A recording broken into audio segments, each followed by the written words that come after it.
from last night. I ate a pretty on bowl. Seafood bowl was good. I ate all the crab and the lobster out. Now it's just the shrimp, the mussels, oysters, and stuff like that. But man, this ain't good. I still got skin on there.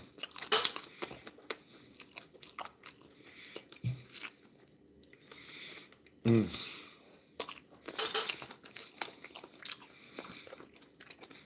But we had a fun time last night.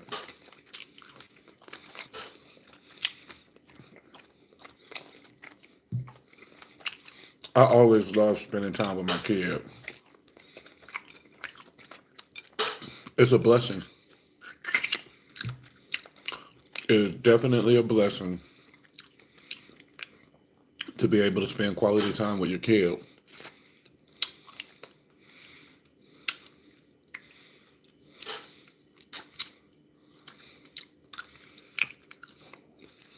We now one of the things that I will never get again is fried oysters. No, that shit was nasty as fuck. I'm like, I would just rather eat regular oysters. Everything can be fried.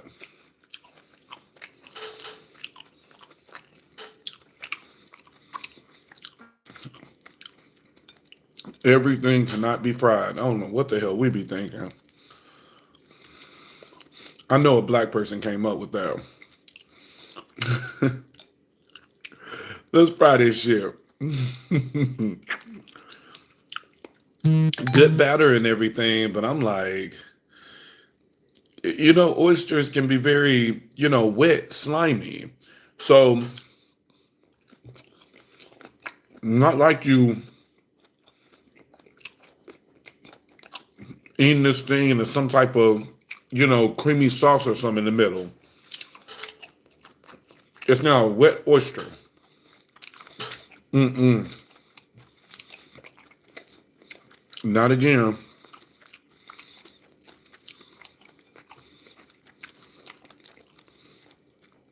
But I wanted to get on here and talk about prayers because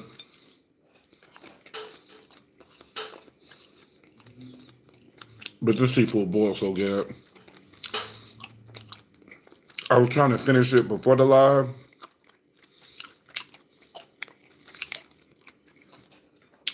but after this, I already know me. I'm gonna go to sleep.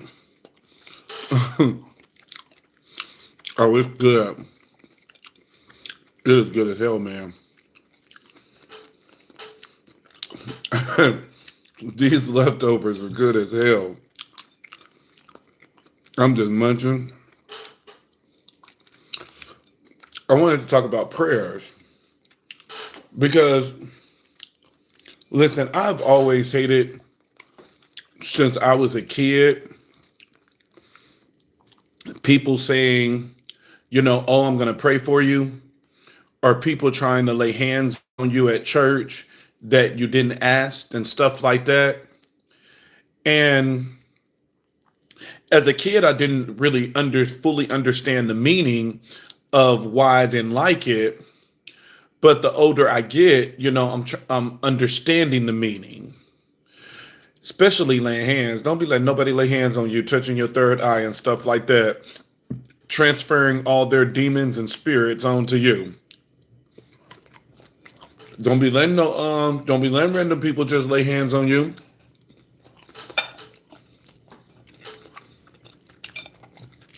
I don't even want people touching me like that.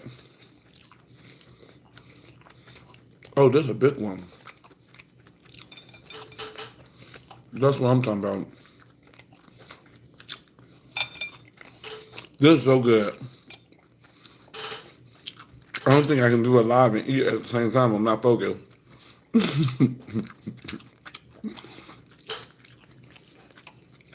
Not focused at all. I'm just trying to feed my stomach. But spells is witchcraft. Just like I don't like people touching me physically, trying to lay hands on me, it is the same thing when it comes to prayers, which even though it's not physical, it's spiritually. I don't want nobody putting their spiritual, energetic energy on me when I don't know what they're coming from, what intentions they have, and the whole 9 yards. So I had somebody leave a comment and they were saying, you know what? I'm going to pray for your soul. Please don't. That prayer is not welcome. That prayer was not requested.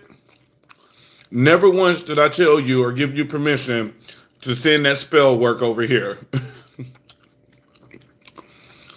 Don't be doing that. And I'm going to give you an example of how prayer is a spell work. We do it all the time. You'll have somebody go to McDonald's and let's say get the double cheeseburger meal. It really don't matter what you get from McDonald's. They will get the double cheeseburger meal. They got a double cheeseburger. They got a small fry. They have a 4-piece nugget and a good old big thing of sweet tea. And the first thing they do before chowing in is saying, Lord, please bless this food. Let this food bring nourishment to my body. I don't know I forgot the Christian prayers. I haven't did the Christian supper prayer in a long time. Amen. That's the basis of it. Now, let's look at the reality of it, and then let's look at what that spell work is doing. The reality of it is that you're eating a burger with fake meat.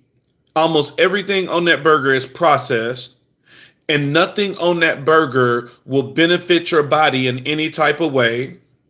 The nuggets are fried, and even that meat is not real. You have fries in there, another, fried thing that you have going into your body. And then you have sweet tea, which McDonald's sweet tea is going to make you diabetic. So nothing that this person is getting ready to eat is giving nourishment to the body in any type of way. It's not giving the body protein. It's not giving the body fiber. It's not giving the body anything beneficial. That meal actually works against the body, that it can higher the cholesterol, that it can make your blood sugar and everything go up. It can make your blood pressure go up. It can make your weight go up by giving you these extreme amount of calories. And so nothing that this person is getting ready to eat, that they're being prepared to eat, is benefiting the body in any type of way. But at the end of the day, we say our prayers and we say, Lord, bless this meal. So we're asking God to bless a meal that is automatically by itself is not blessed, because everything on that plate is working against the body in some type of way. And so we're praying and saying, Lord, bless this meal, that it don't do any harm. And then we're saying to allow it to nourish the body, even though this meal has no nourishment that can actually nourish the body in any type of way. And that is what spell work is. Spell work is the manipulation of energy, that you are acknowledging that you are doing something that is not benefiting the body at all, that it's not going to benefit any of your systems. It's not going to benefit the cardiovascular system, the immune system, skeletal system, muscular system, nervous system. It's not benefiting anything in the body. But yet we are putting our faith in the spell work, in this prayer. We are putting our faith in this thing, saying that even though I'm not eating the way I'm supposed to be eating, even though I'm eating something that is, that is completely unhealthy, this prayer is going to cover everything. Baby, that's spell work.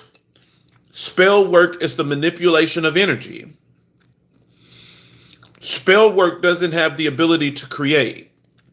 It can't create anything, nor does spell work has the energy to destroy.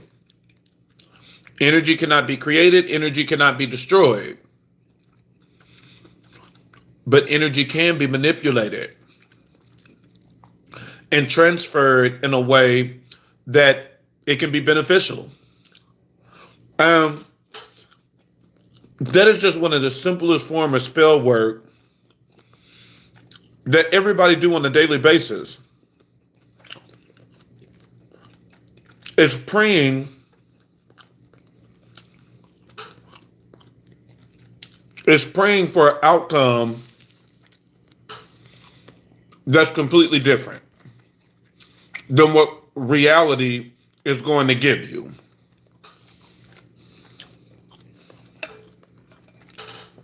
Honestly, that prayer is just like what Jesus did, turning water into wine, because you're basically saying, take this meal that is completely unhealthy and turn it into something beneficial for my body. I mean, hey, it's turning water into wine, baby. And so prayer is a spell word. And so when we look at the basis of what spell work is the manipulation of energy. And in order to be extremely successful with spell work, everything is all about intentions and faith. When we look at the slave owners and the slaves both calling on the same God, one is asking Jesus and God in order to keep the slaves. And then the other one is saying, well, Lord, look at everything that I'm going through and deliver me. So which one do the deity answer? Which one do God answer? If both are praying to God and both are saying the complete opposite, which one do God actually grant and answer their prayers? That goes back to the basics of spell work. Everything is about faith and intentions. In order for a spell to manifest, you have to have the faith and you have to have the intentions. The intentions is what's driving the spell work. Faith is the thing that brings it all together. So the slave owner is in a really good position because the slave owner mentality, his intentions is saying that these black people belong to me, that they are not worthy to be regular citizens. They're not worthy to not be slaves. You know, this is the best life that they can get. Whereas the slave intentions is that everything has already been stripped from you. Your DNA has already been stripped from you. You don't know who you are. You are allowing yourself to stay in this predicament that majority of them did not fight back, did not want to sneak away or anything like that. And so you have already created an energy of not having self-worth, not understanding your worth, not understanding, that this is not the life for you, that they were conditioned so good by the slave owner that majority of them, their worth was just not there. And so we can say all day that some of them prayed to be free and some of them prayed to be delivered. But honestly, with the conditions that they were living in, and how they were being conditioned by the slave owners, that in majority of these situations the blacks outnumbered the slave owners, but yet at the end of the day the slave owner is still the one that had majority of the power. And so it's good to say that, hey, I think they were praying for deliverance and stuff like that, but with that level of conditioning, and you still see the effects of that conditioning to this day, I really believe that majority of them weren't praying to be delivered. I believe that majority of their prayers was just for the conditions to be a little bit better, because that is one of the things that we're really going to get on today when it comes to spell work, and the thing that makes spell work so effective. The thing that makes spell work so effective is the attention and it's the mind. If you are able to get someone's mind, then you are able to control the way that they manifest and what they can manifest. And when you look at everything that the slave owners implemented, taking away all forms of education, that the only thing they will know is the Bible, not giving them the ability to read. So even with the Bible, it was a lot of things that they couldn't even read and understand, taking them away from their identity, not being connected to the past, to their history, to their bloodline. All of that played a very significant role.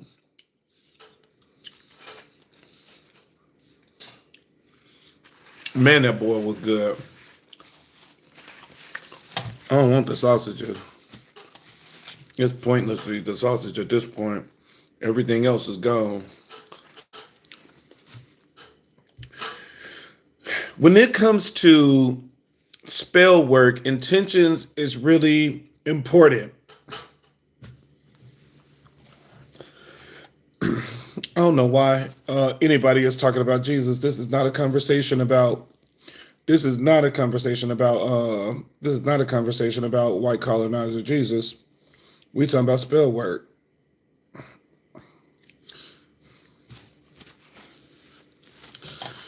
So when we look at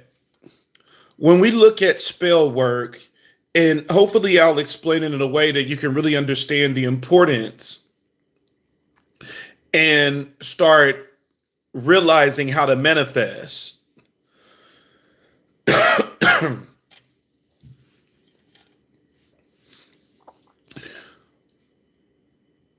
let's use an example of let's use the example of a love spell.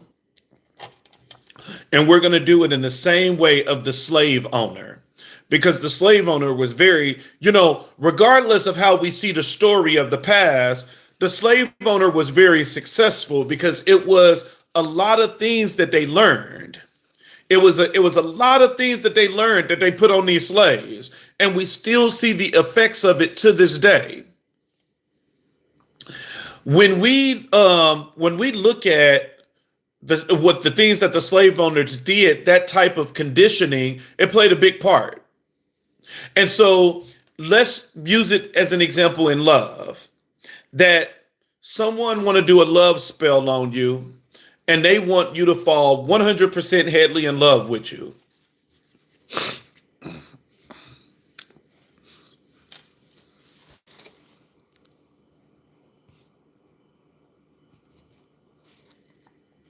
And this person wants you to fall 100% head over heels in love with you. When it comes to a love spells are not going to be successful if it's not anything for the magic to hook on to in order to manipulate. Again, magic cannot create, magic cannot destroy. Magic goes back down. We got to learn how to simplify.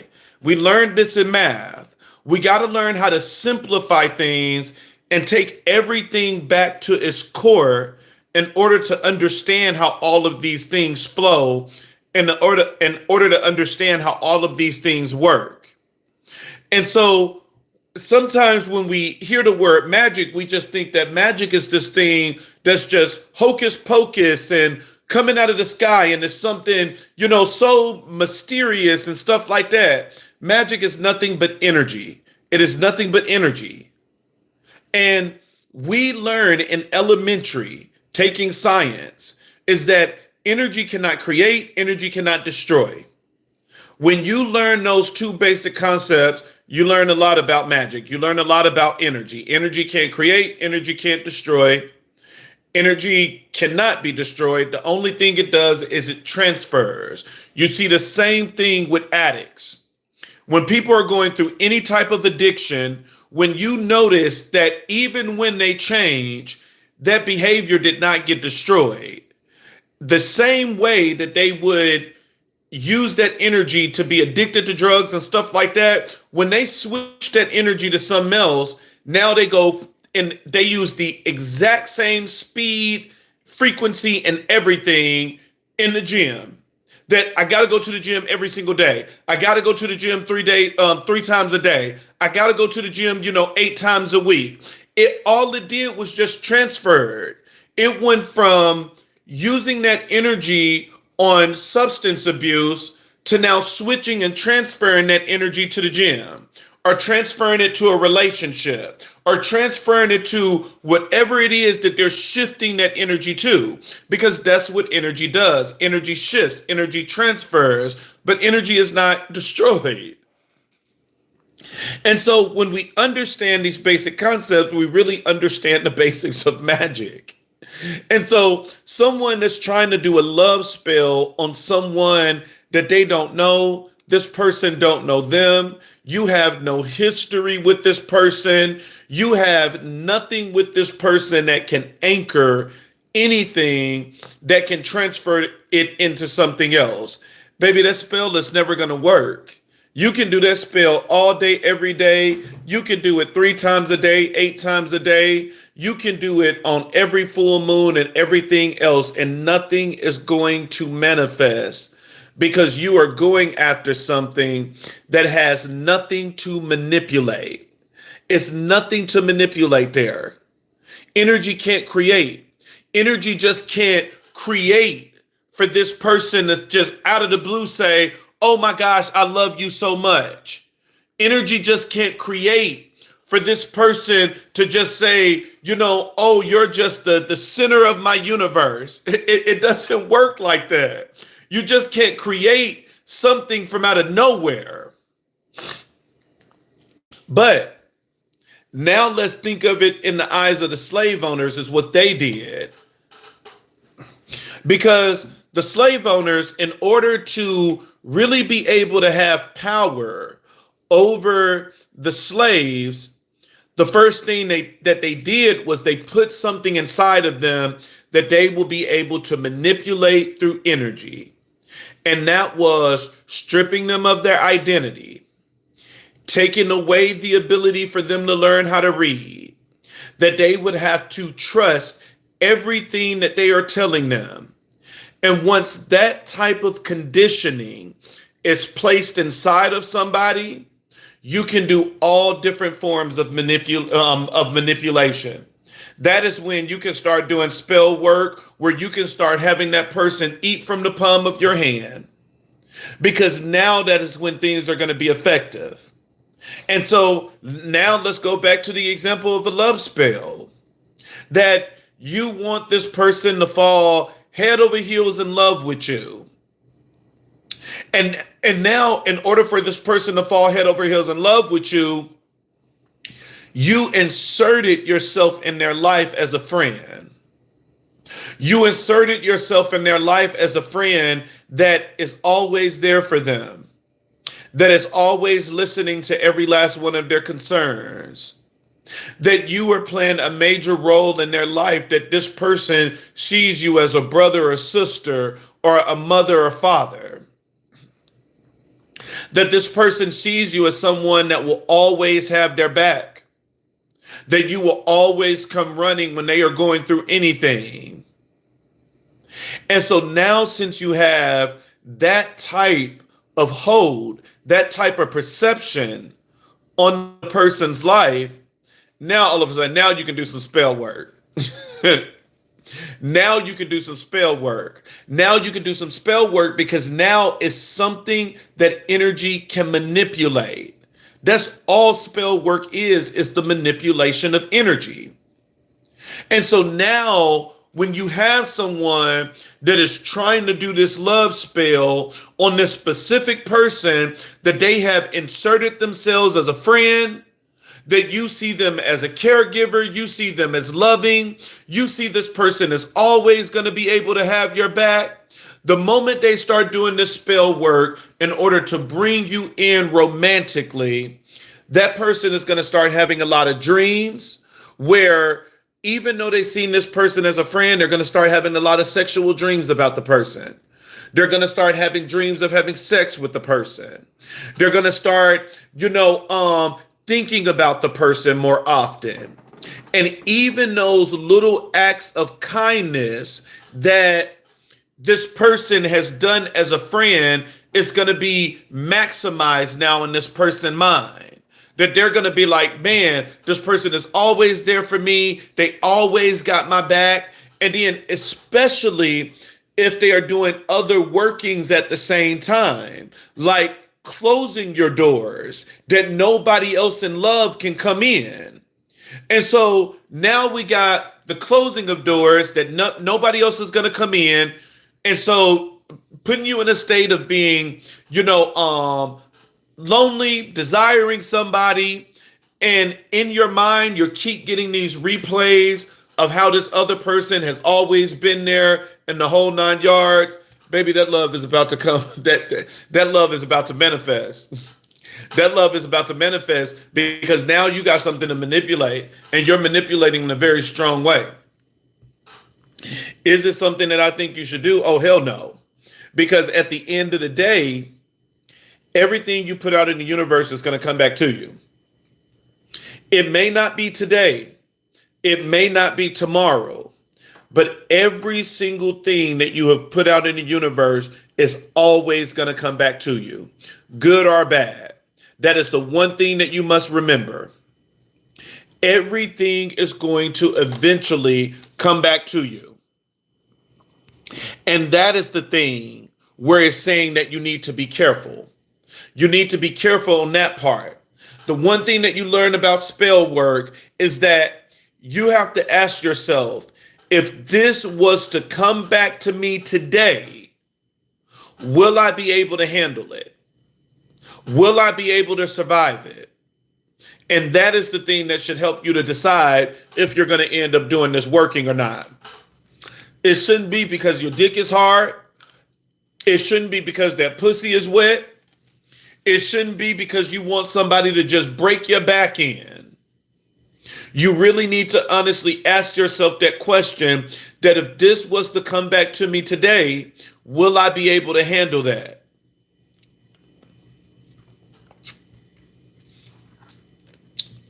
And that is how spell work works. It's the intentions and everything behind it is real.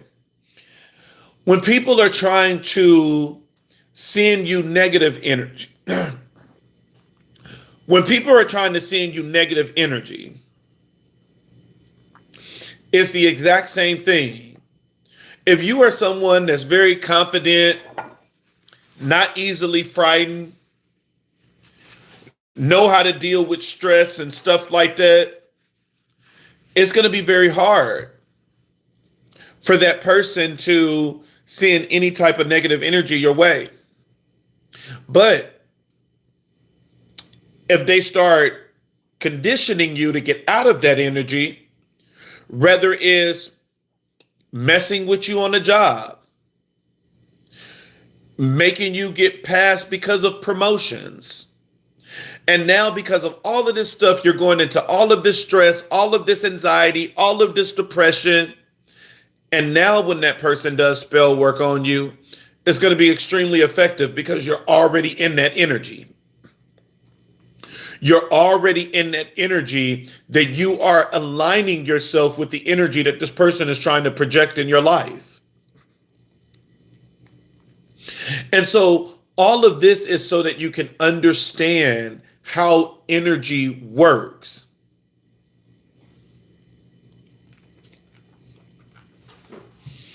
All of this is so that you can understand how energy works.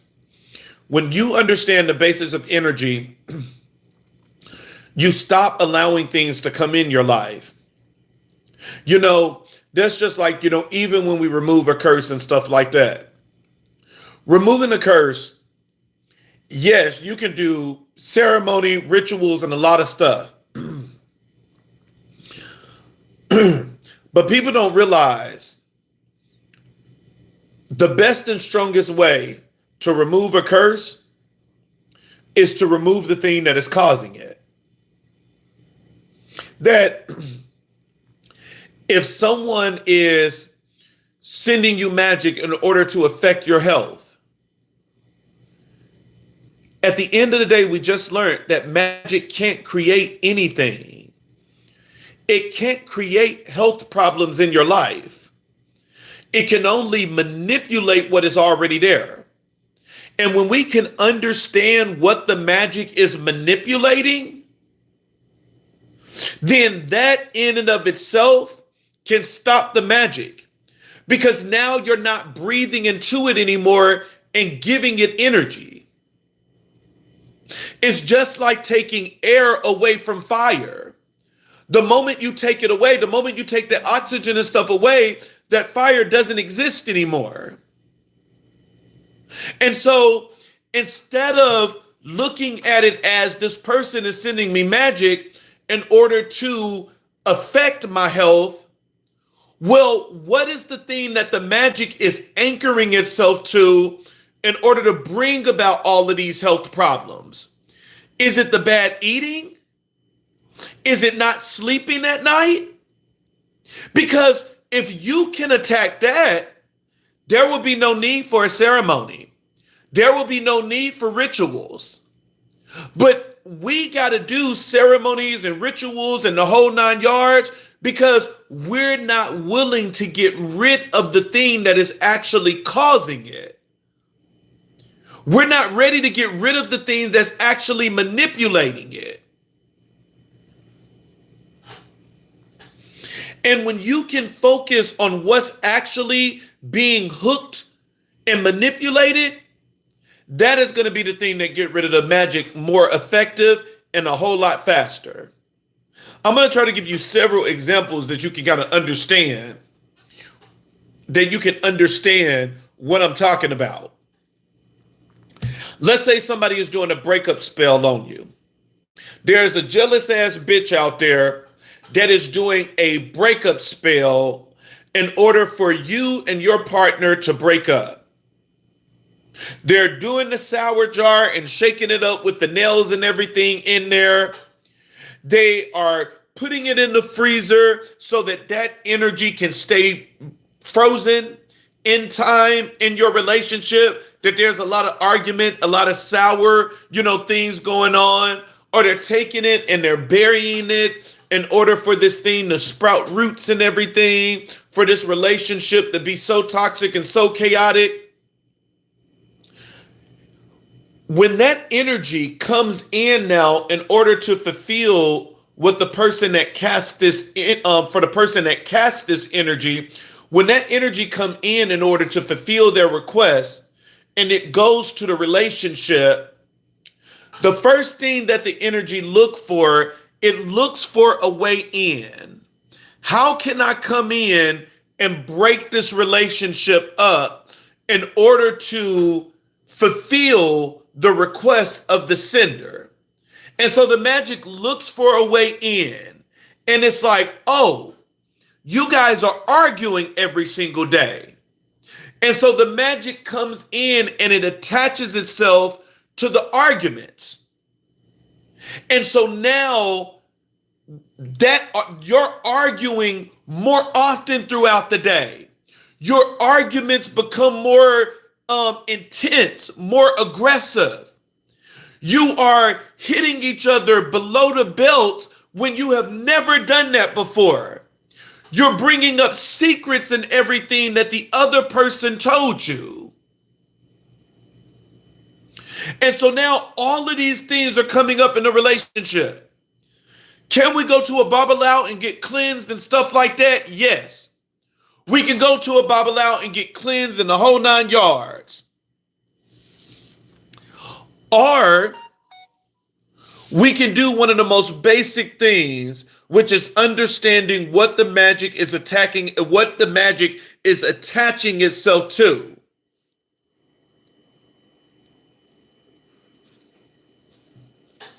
What is the magic attaching itself to? And so when we start realizing that the magic is attaching itself to the arguments that was already at play, because magic, what? What can magic not do? Magic cannot create. Magic cannot destroy. It can't create, it can't destroy. It only manipulates. It only manipulates where it shifts energy. It transfers energy. That's it. But it cannot create, it cannot destroy. And so when you understand that basic thing, that it can't create, it can't destroy, we can't say that the magic is the one that brought this argument into this relationship. No, you brought this argument into the relationship. The only thing that the magic is doing is just manipulating what is already there.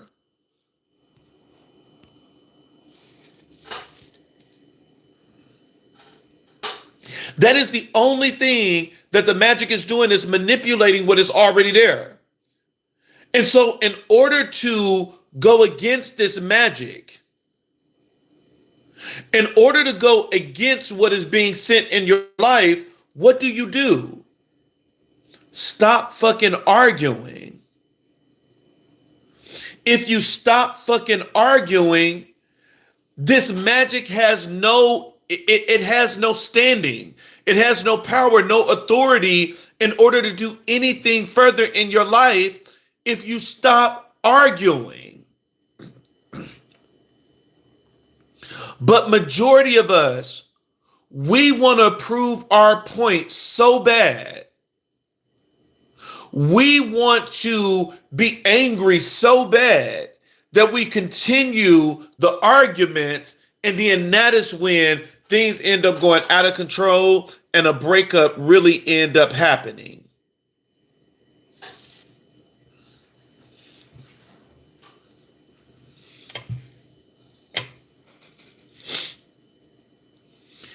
And so those are the things that we got to understand, because, that's just like, somebody gave an example. I've been living with I think it's a narcissist, because that's just abbreviation.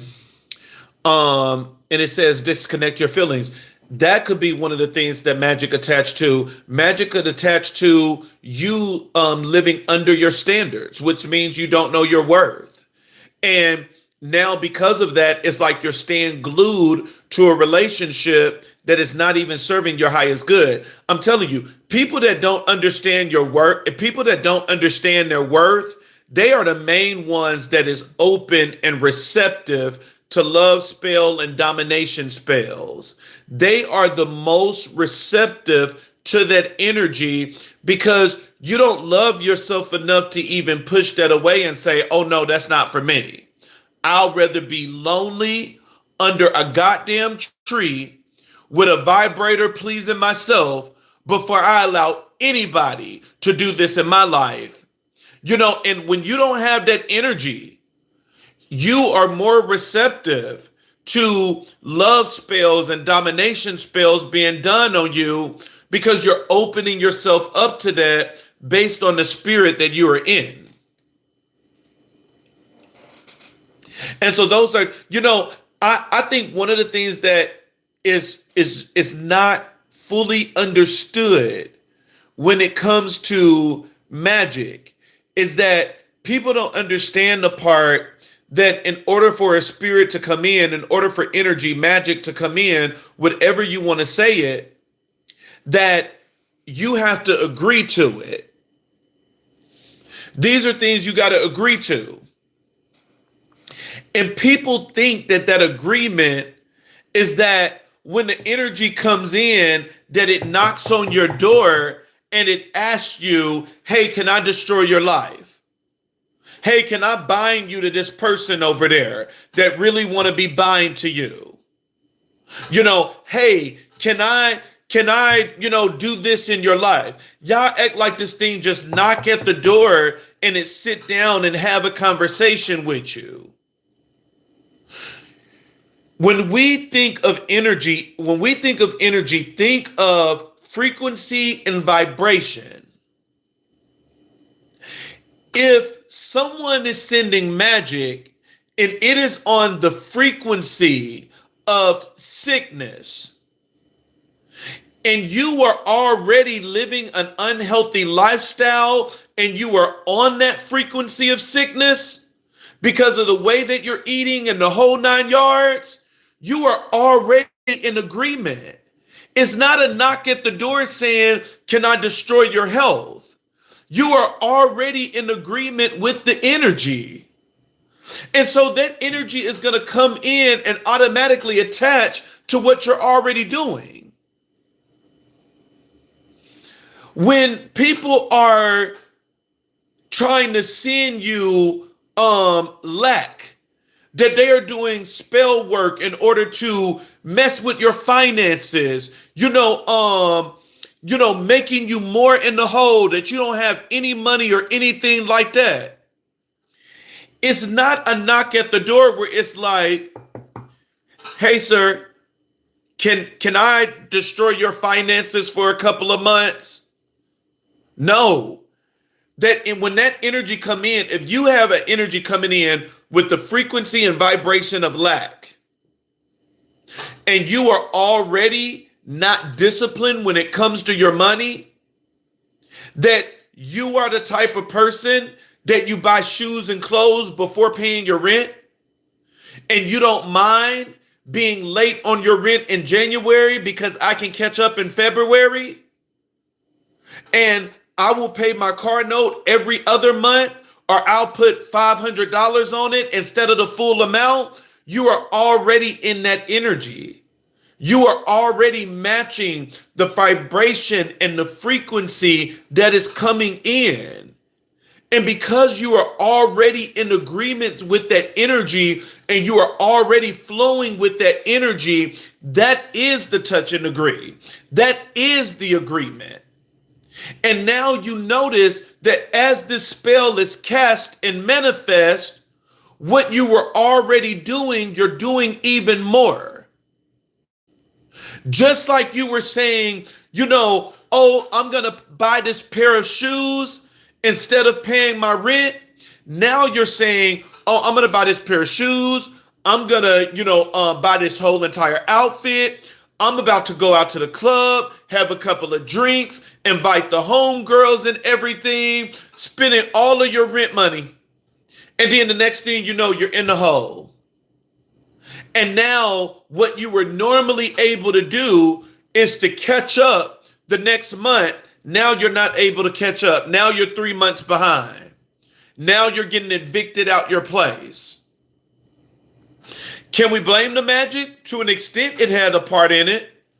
But at the end of the day, when you go to the core of what magic can do, baby, you still got fault because it just didn't come out of nowhere. It manipulated what is already there.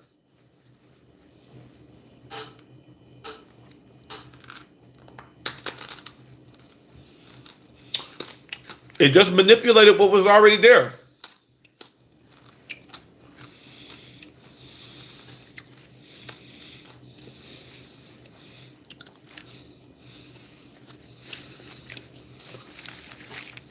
Magic is not the hardest thing in the world to understand and the hardest thing in the world to get. It's just not.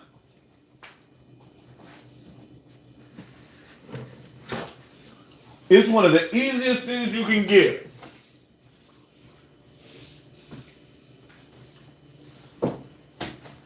The hardest thing is doing your part.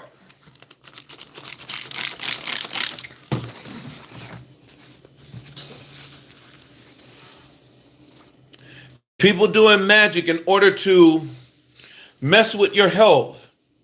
All of a sudden, you start getting all types of stuff, STDs and the whole 9 yards. Magic just gave the opportunity in order for you to fall for the trap. But it was you not taming your sexual desires is the thing that actually pushed you over the edge.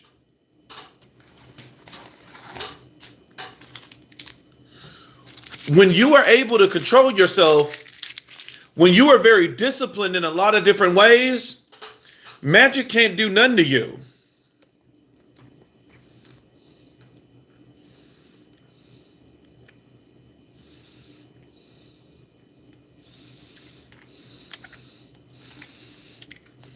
When you learn how to discipline yourself, it's a lot of things that people just can't do. Like this example, and I'm going to give an example and not saying that this is your example.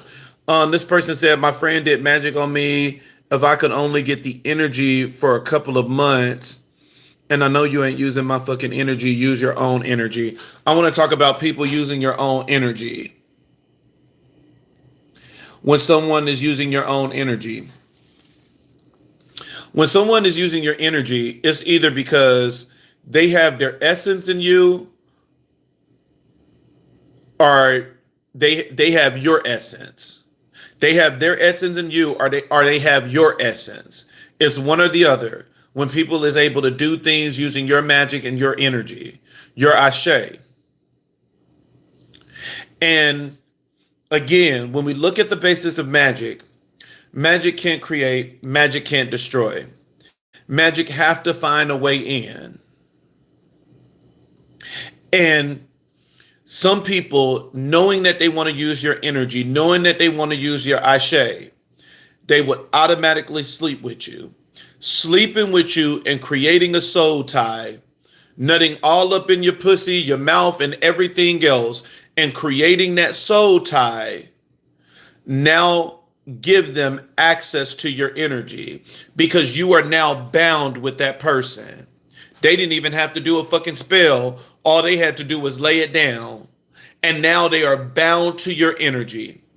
And until you learn how to uncross that, that person is always going to be able to have access to your energy.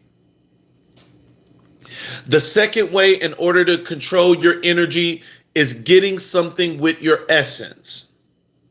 Whether it is, and you got to be careful with people, and that's why women sometimes is the most crafty when it comes to witchcraft and stuff like that. Because as men, we have stuff that comes out, essence that can be used. That you can have somebody that will say, let me suck your dick. And the whole purpose of sucking that thing is so that as soon as they get that shit in their mouth, they are spitting it out in a jar and doing all types of spell work on you. You got to be careful who you allow to have that energy. Whether it is getting your semen, whether it is getting your nails, your hair, your dirty underwear, your socks. It's a lot of things that people can do when they have your essence.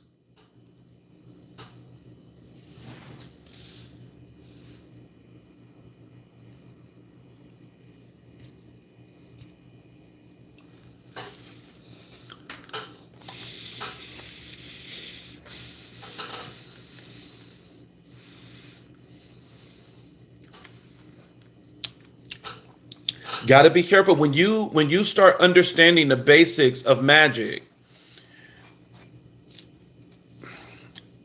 Somebody says spells don't work. That it's always the people that say spells don't work that always end up going to an Orisha priest or a Babalao saying remove this curse from me.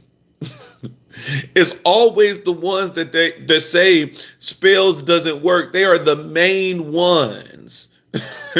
They are the main ones running to the priest.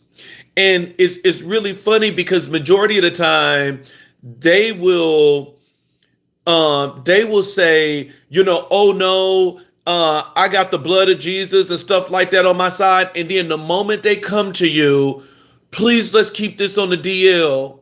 I don't want nobody else in the church know that I'm working with a Babalao. I don't want nobody in the church know that I'm working with an Orisha priest. They are the main ones that will be crying their hearts out.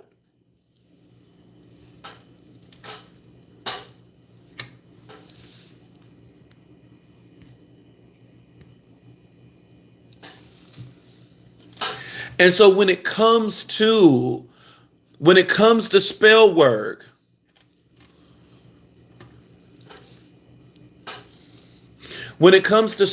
you got to understand the energy. Somebody said, I have the spirit of God living in my house. You proved my point. That's spell work. You got a spirit in your house. You got a spirit in your house. So you conjured a spirit in your house. Bitch, that's spell work. That is the basics of spell work. That is the basics of what I'm saying. And so that is literally spell work. That is what a root worker would do. Is that all of these things is nothing but spell work, praying up and down the house until spirits come in order to rescue you. Reciting the Psalms using your incantations until the spirits come and rescue you. Worshiping the house down until spirit come and rescue you. All of that is spell work. No, not obtaining your artwork unless you have something particular to you in the artwork. I mean, remember, people can access you through your pictures as well. Unless their artwork is using your actual hair or something like that, then yeah, they can do a lot.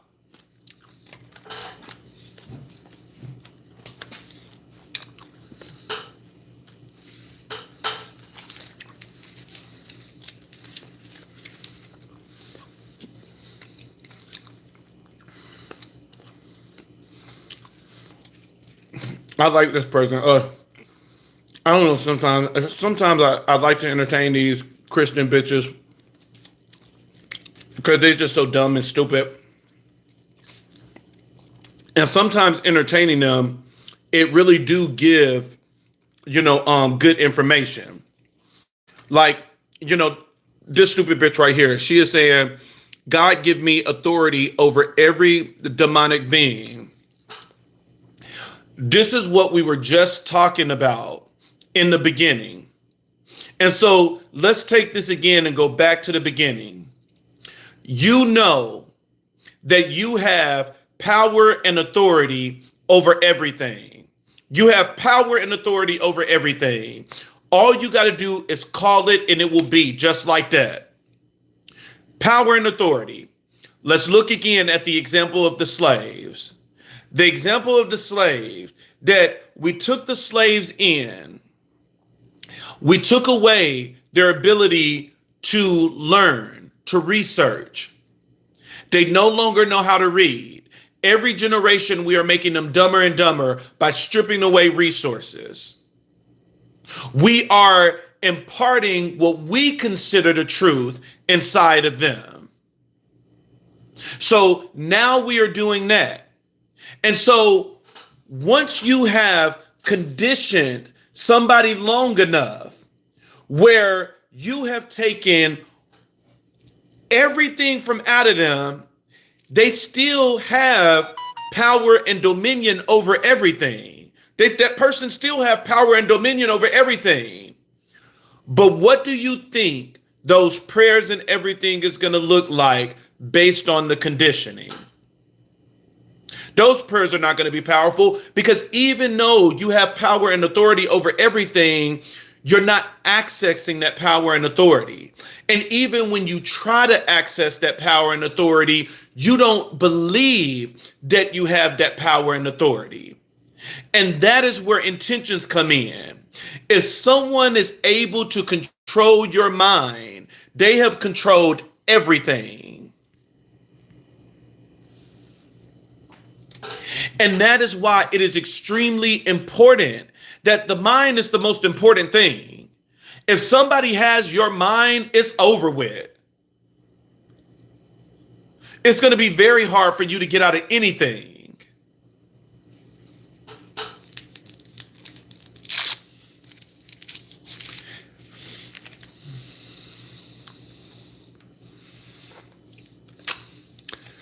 Yeah, I don't care how you put it. That would be more associated if somebody is using the Bible or something like that. But sometimes it's always not the Bible that is used to condition you.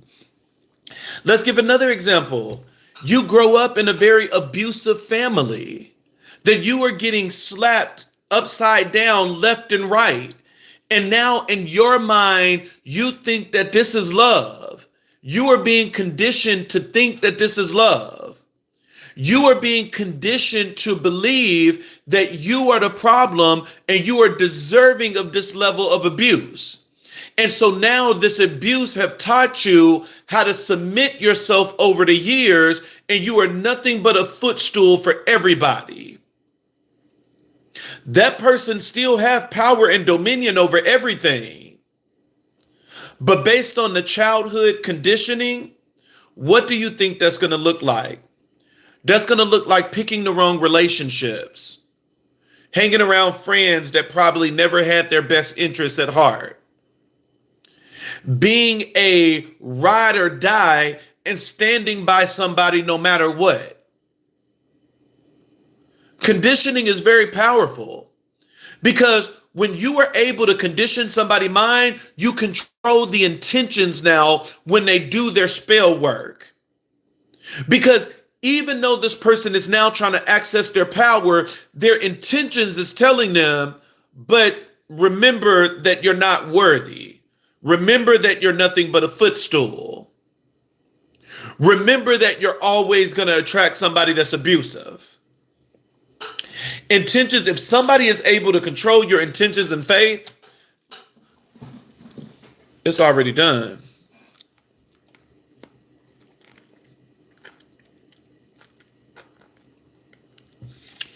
I don't even know what the person meant by that. That, yeah, there is duality. And without yin, there's no yang. I don't understand the point that you're trying to make with that. Because if what you're saying, you need the bad in order for the good, that doesn't apply to what we're talking about. Yes, conditioning can be bad, but just because somebody is conditioned, it doesn't mean that they're going to stay there. At the end of the day, there's always other things that will occur and happen in somebody's life in order to get them out of that state and get back into the state that they need to be in. And so, yes, the good and the bad, it both plays a role. But what we're talking about is just the basics of spell work, the basics of how energy moves, and the basics of how energy is seen when it comes to spell work. And so that is the thing that we have to be, when it comes to spell work, the thing that we really need to keep in mind more than anything is that we need to understand is that energy cannot create, energy cannot destroy. Yep. You got to change the conditioning, change your mindset, change your life. Exactly. What you believe is the thing that's going to rule more than anything. And what you believe, it gives power and authority to someone else's spell work, depending on what you believe. And so those are the things that we need to be, careful with. We need to be careful with the things that we believe.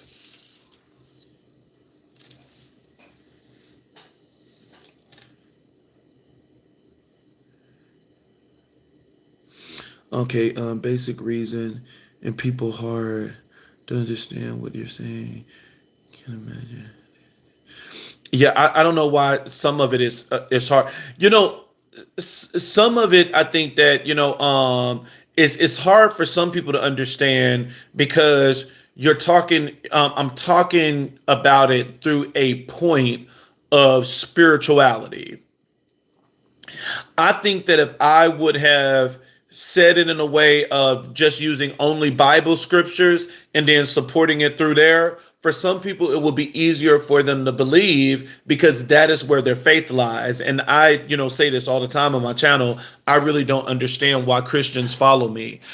People that are hardcore Christians that are in religion, I really don't understand. I don't understand for I just don't understand for anything why a Christian would follow me because I'm far from Christianity. Yeah, I use the Bible and I use scripture because I grew up Pentecostal apostolic and so I know the Bible, but at the end of the day, Christianity is not my main religion. I practice Ifa, Palomayambe, and Hoodoo. And so, I will never understand why Christians, follow me like that.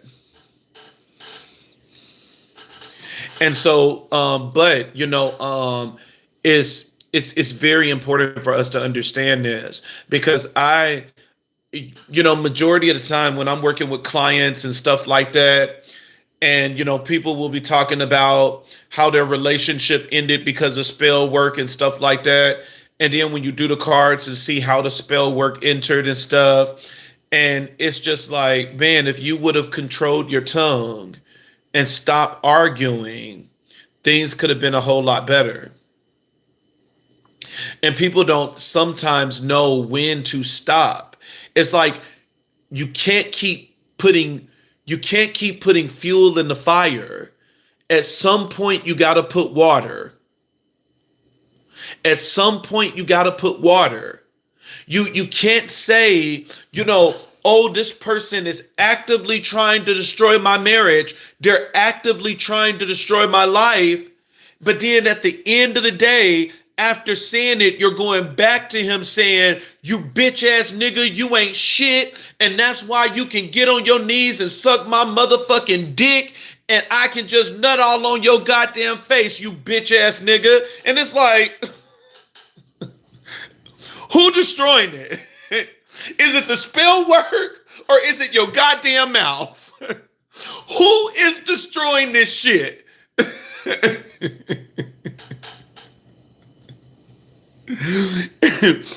And so maybe in order for you to understand it, it's like, let's take the magical part out of it. Let's take the magical part of it of, saying that, somebody is doing spell work.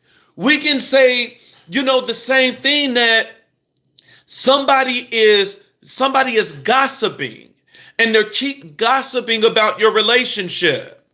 And when you find out about it, you take the gossip and you think it's true and start arguments with your partner. But not only that, you're doing the same thing that the gossiper is doing by taking the gossip and then you're calling every last one of your friends and saying, girl, let me tell you this. He's doing this, he's doing that. No facts, no receipts, no nothing to prove that gossip is true. And so the same gossip that the other person is doing, you are now doing the exact same thing in order to destroy this person's character. Which one is really doing the damage? Because a stranger hit is not going to hit as powerful than somebody that's close to you. Somebody that's close to you, you're going to end up getting the 10 of swords.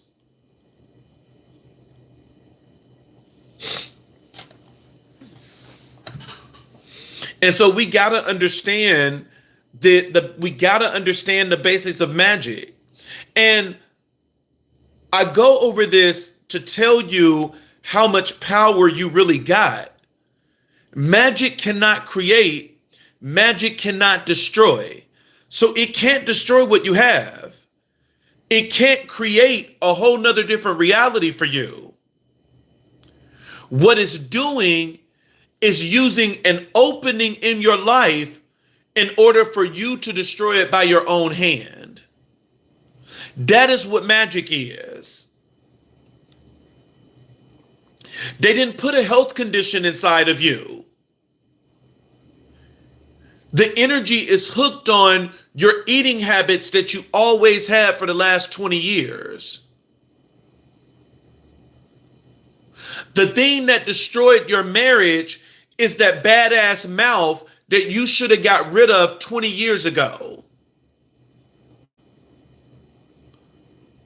And so magic cannot create, magic cannot destroy. And when we understand that, we start taking accountability for our actions.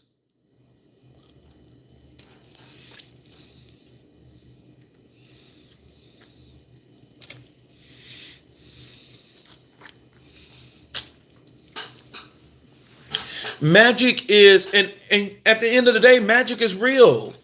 Yes, you can be, thank you for the $5. You can, magic can destroy a lot of things in your life when somebody is casting a spell. But the moment you see in your mind that you become conscious that what is going on is witchcraft, once you realize that, that is when you can start turning things around. That is when you can start making a complete turnaround. It's the moment that you understand it. It's a lot of times that I am like, wait a minute. Something is off. Money has always come in easily for me. Money is leaving. Why? That is when it's like, oh, it's time to start cleansing and everything else. And then it's time to start looking at what is this magic hooking on to that is allowing money to flow out of my life? What is the magic hooking on to? Is the magic creating drama on the job? And the only reason that you're at threat for being terminated is because you have never learned how to deal with stress. You never learned how to deal with stress. You always take work home. There's no boundaries or anything like that. Because at the end of the day, sometimes when these bad things happen, these bad things actually teach us how to start doing things the right way. Of putting these boundaries up and stuff like that at work.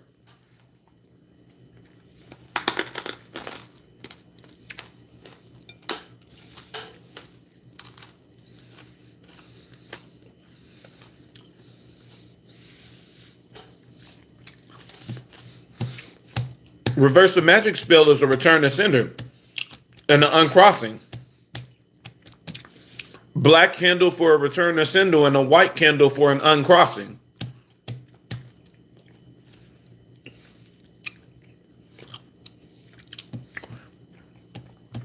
When your mind is in a fog, it is hard for you to find your way. A simple ritual that we do in Ifa, whenever the mind is fogged, we take coconut water and rub our hair. It's an easy, simple spiritual bath. Coconut water and cleanse your hair with coconut water. And once you have cleansed your hair with coconut water, you would take coconut oil in order to moisturize the hair. Why coconut oil? Because that is an offering for Ori. It's not your hair, baby. That's an offering for Ori. You are cleansing Ori. Take that coconut water, cleanse, some coconut oil to moisturize, and you're giving offering. Offering is right there where most people go bald. And then you wear something white around your head and you cover your head in white. And you will start seeing how that cloud is going to be removed and you're going to be able to start thinking more clearly. There's always simple rituals that we can do.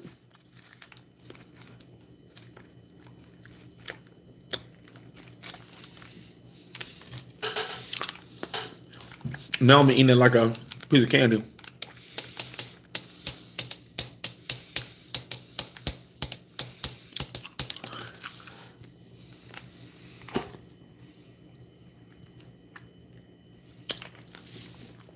What the crossing candle represents, uncrossing. Uncrossing represents uncrossing yourself. A return to sender is a black candle that is saying, I'm allergic to coconut. Is there anything else? Cocoa butter. What about cocoa butter? Cocoa butter, olive oil will work too. Cocoa butter, olive oil.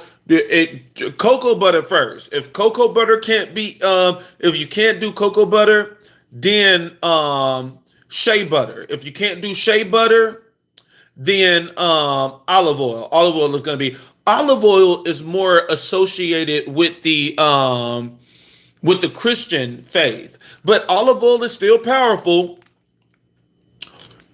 But normally, when it comes to Ifa, it's always coconut, shea butter, cocoa butter. It's one of those. But if you're allergic to all of those, then of course olive oil. They all have some spiritual benefits.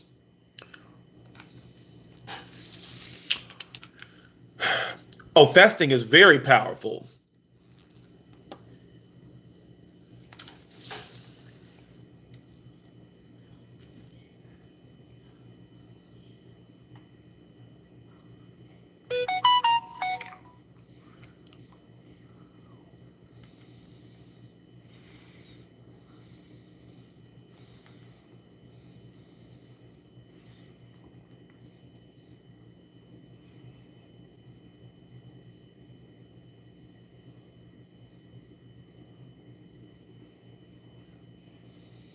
So somebody was saying something about a return to sender is a black candle. It is saying the energy that you sent to me is now going back to you. Now, whenever that energy has come, and especially if that energy has landed and it has already started doing stuff in your life, then the residue from that energy is still on you. You still got some of that on you, even though you returned it back to sender. That is what the uncrossing is for. The uncrossing is cleansing you of what the magic has done. The black candle is the return to sender, is only returning that spirit, that energy back. But it is the uncrossing that cleanses you.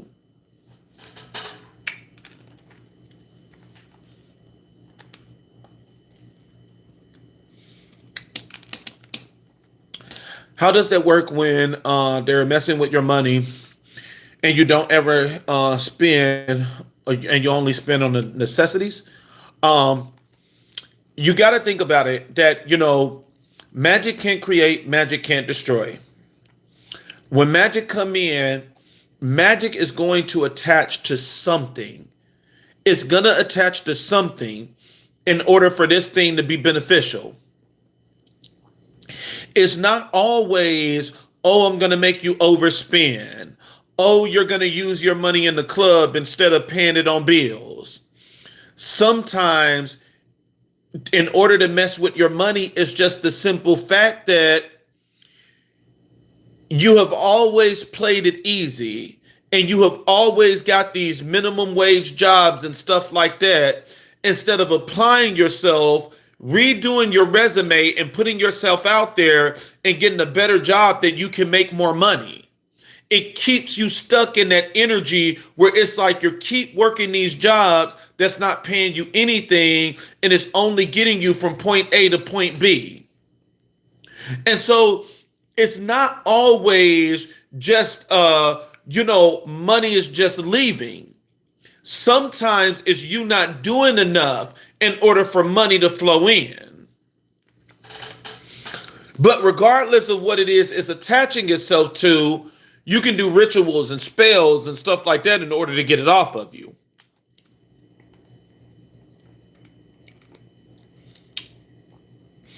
The candle should always be a 7-day candle, and you need to burn that 7-day candle throughout its entire life. That candle will go all the way down to the ground, baby, to the base. You burn that entire candle, it should be burning the entire 7 days. So return to sender first, then uncrossing? No, both at the same time. Return to sender is going to be on the left, and the uncrossing is going to be on the right. And I put it right at the front door, which is the position of entrance. One on the left, one on the right, representing the door, and you keep that shit burning. Yes, it can scare. It can attach itself to a mindset.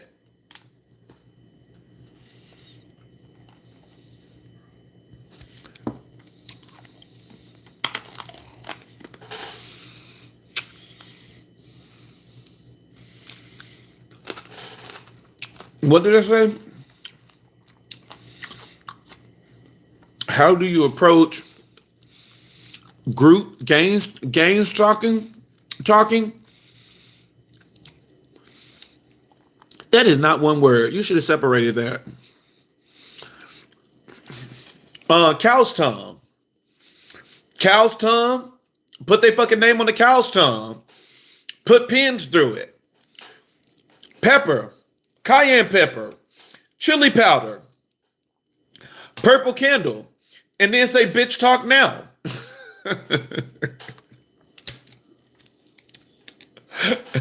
What'd you say, bitch? Cat got your tongue? If you don't have a cow's tongue, you can always just use a purple candle as well and put a petition underneath the purple candle.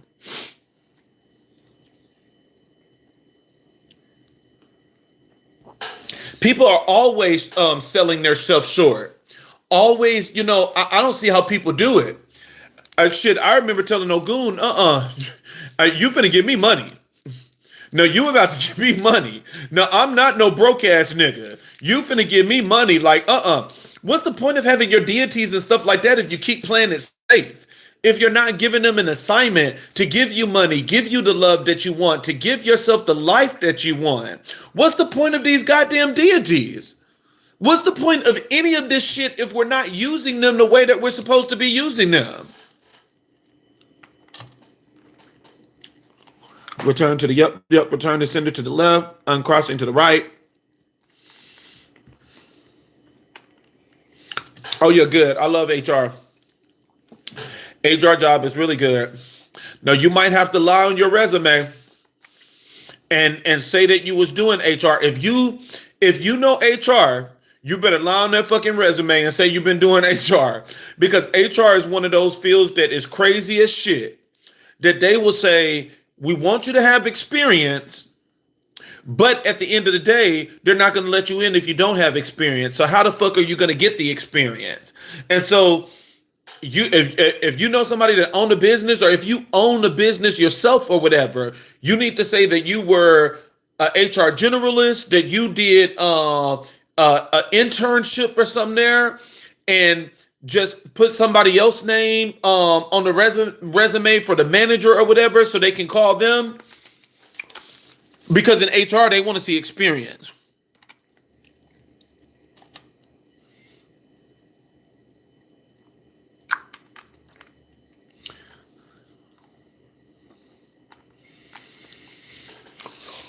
So gang stalking.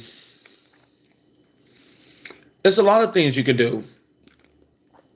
With that, I like a white candle. I like a white candle in Psalms 3 and Psalms 91. Lord, how many are my foes? So it represents every last one of those motherfuckers. You're doing a whole 360. Lord, how many are my foes? How many rise up against me? Many are saying God will not deliver me. But you, Lord, are a shield around me, my glory, the one who lifts my head high.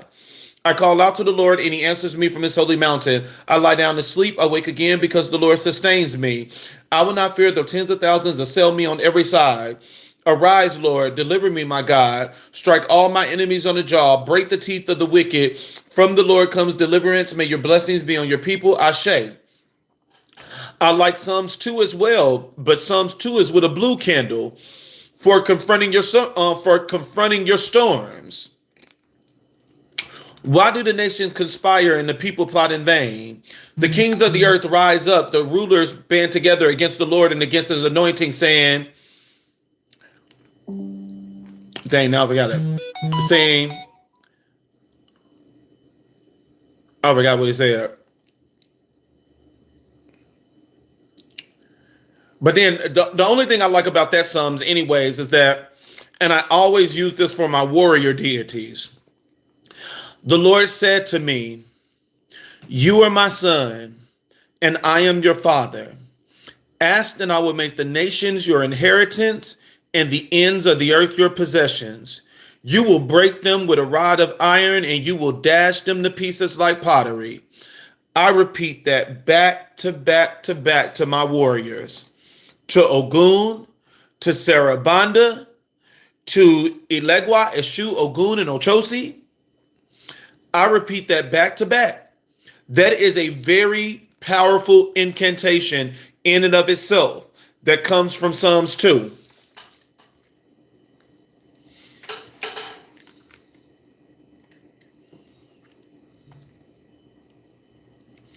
Oh, thank you. Somebody said, man, you have some serious energy. I think no one is ever able to tap it.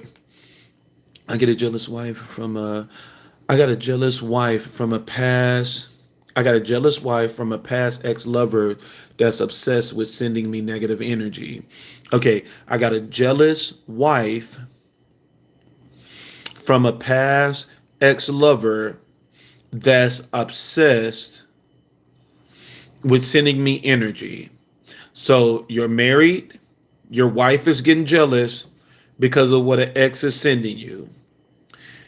For the wife, it will be a red candle, Psalms 24 and 25, in order to strengthen your relationship. Red candle, Psalms 24 and 25. And then with the ex-lover, I will be doing black candles, return to senders. I would do a banishing spell in order to banish the ex from my energy. You can do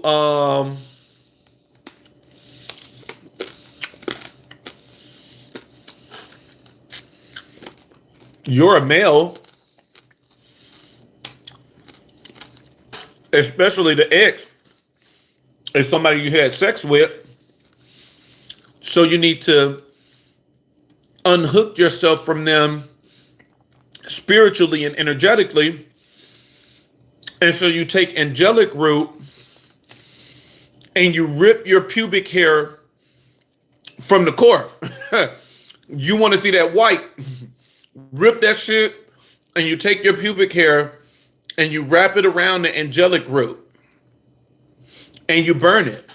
And that will burn away all soul ties and everything else, all other connections that you have with people. And so that is what needs to be done in your situation.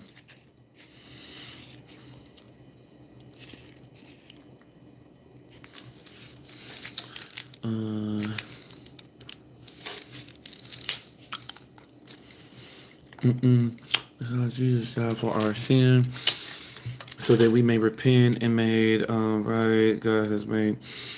I don't know why the Jesus freaks are on here. I hear you, but I don't believe in white colonizer Jesus. That's just something I don't resonate with. Thank you. When you say uncrossing on the right, is it on the right as you're entering the door? Yes, your front door. Your front door is the door of entrance. Your front door, right on the molding. The molding of the door, the The part of the door, you're going to put one on the left, one on the right.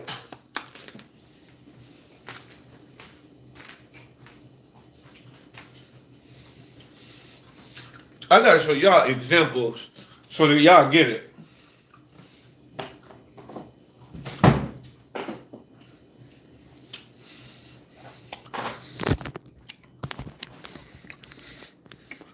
That is your front door. One on the left, one on the right. That is what your front door is going to look like.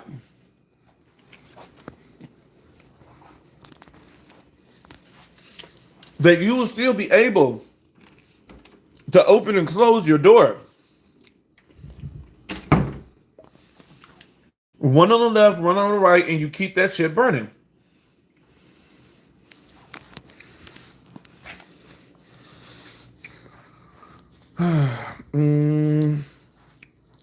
Two type 3. What are you talking about? God is with us. We are not separate from God, sir. I don't know what this person is talking about. I don't know what you're talking about being separate from God. I didn't say anything about being separate from God.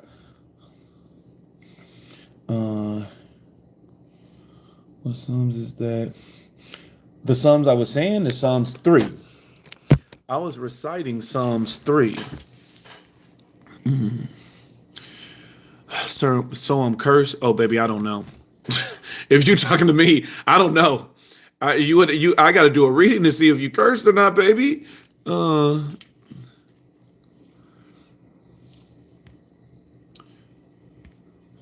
don't know what this person is about. No, it's okay. No, it's a lover from my past. No, it's a lover from my past. His wife is jealous of me and doing spells. So somebody is jealous of you and doing spells. Number one, you need to protect yourself. That still you need to do a black candle for a return to sender. And you need to protect yourself and protect your home. Make sure that you are using incense. Cleanse your house out really good with sage. And then right after the sage, follow up with frankincense, myrrh, and sandalwood. And I would recommend you more than anything is signing up for a reading, because I need to understand exactly what spell work the person is doing. Depending on the spell, there's going to be whatever spell is being done, that is what's going to depend on what the solution is. Because certain things, if you're in the sweet jar, that's one different things versus being buried, versus the being in the freezer. And so I would have to know exactly what type of spell the person is doing. But the basics is always do a return to sender.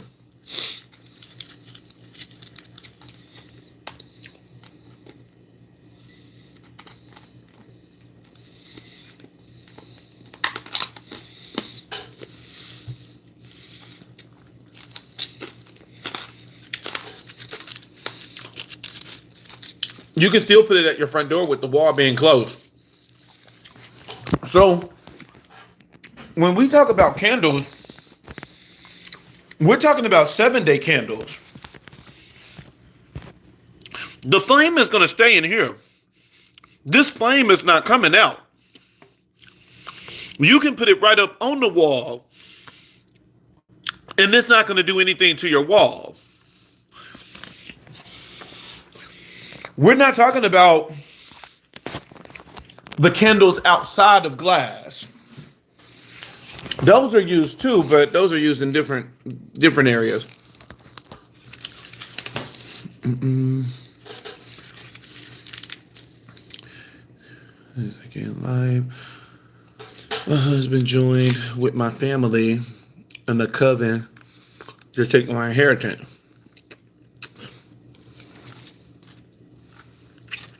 But remember, magic can't create, magic can't destroy. I bet, part of this was you were already probably a giver and allowing them to use you. And that's why I said when the magic come in, when people start doing magic and stuff like that, it always just multiplies what's already there. I would say, of course, protect yourself. You need to protect yourself. Um, a lot of protection energy, wearing a black onyx, wearing rose, wearing clear cords, um, doing a return to sender. That would be good. But the main thing with yours is going to be protective magic. I would do a protective jar. That's what I'm looking for.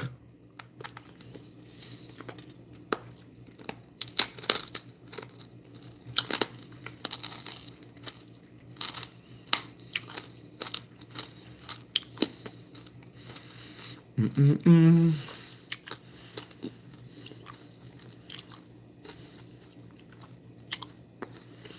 Yeah, throw away the glass candle after. Oh, look at me. I made it through all my messages. Throw away the glass candle after. This candy is good. It's giving me something to eat while I'm on this live. But now we understand the basis of magic. With every spell that is being done, it takes different things in order to get rid of that spell word. What some of you have to understand is that sometimes we allow spells we allow that energy to stay on us for so long that it becomes a stronghold. And once it becomes a stronghold, it's a whole lot harder to get rid of. It's a whole lot harder.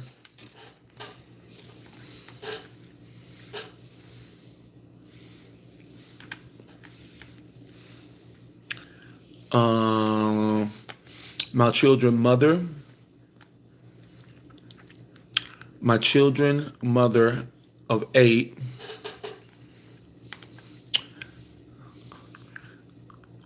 doesn't want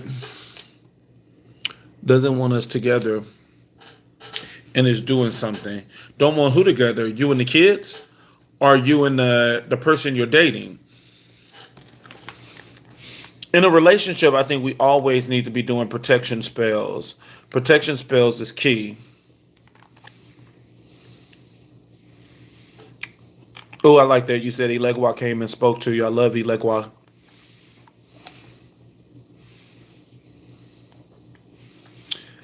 Do you get impacted by helping so many people remove spells? Yes.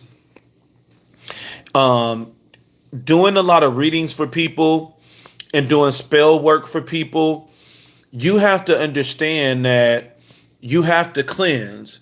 The average person that don't do readings for nobody else and don't do spiritual work for anybody else, they can get away with doing a really good cleanse once a month. Depending on how many people energy you are tapping into and how many people you are helping, some of you know that you need to be cleansing at least once a week. And if you have a very heavy caseload, you need to be cleansing at least 3 times a week. And so cleansing, just think about it. Every time you do spell work or anything for people, you are keep putting yourself in mud. And every time you get in that mud, you need to take a bath. And the more and more you don't take a bath, you are collecting more and more dirt on your body. And you'll feel it when you get so filthy that you can't, see anymore in divination, because third eye chakra and everything else is blocked. And now instead of being able to channel, you're getting frustrated. And then that's when you're going to learn you got to start cleansing.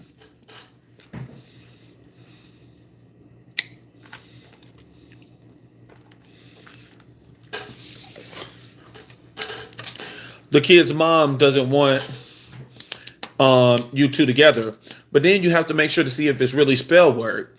Is it really spell work, or is the person just being the ignorant ass bitch? It's a difference between the two. If it's an ignorant ass bitch, you got to learn how to put that bitch in her place. It's like, look, we got to have boundaries here. Like, I have moved on. I'm trying to get married. You can't be, doing this shit. You got to put up boundaries. If it's witchcraft, you can always do a return to sender. You can always do a cleansing. There's things that can be done.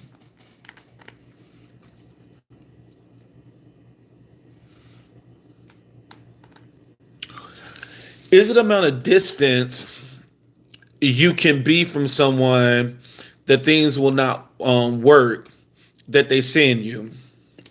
No.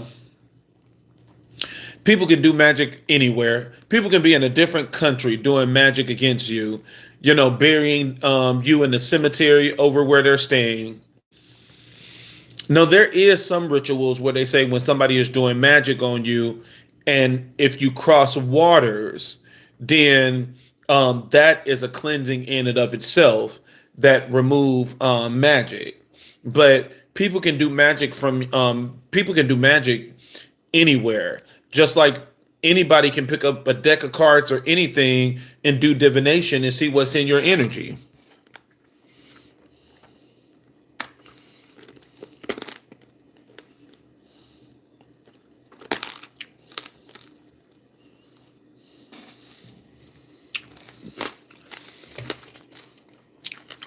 I like that. I like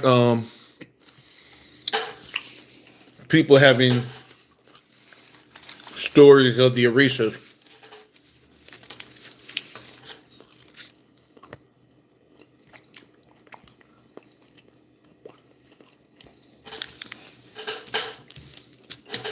So I think everybody get the gist of it, of what we were talking about, of magic. When we start understanding this, a lot of things goes. People be tripping me out where they're like, terrorists of the devil and stuff like that. It's like, baby, then how did you get here? That'd be the thing I'd be wanting to know. It's like, how did you get to this page? That's the thing I don't understand. How do I contact you? My mom did a reading for her, and the lady says some things doesn't want us to be together and wants her to be with them. We both now in different households for 3 months. Oh, you're going through some shit. You go to my any video, you go into the description and you will see my stand store. You can go to any video and leave a comment too, asking for my website.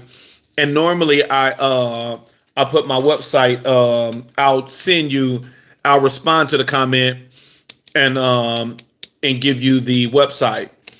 Are there twins in Lukumi religion? Yeah, the Abeji twins. They are the most noted twins in Lukumi. And don't forget about Ogun and Chango. Just because there is a lot of painted keys that they don't fuck with each other and that they hate each other, do not forget that they are twins. And so Ogun and Chango.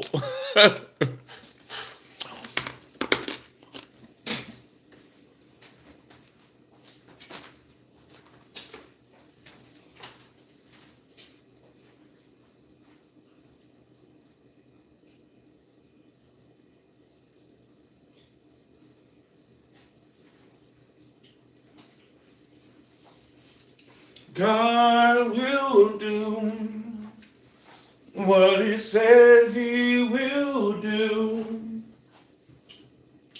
He will stand by his word. He will come through.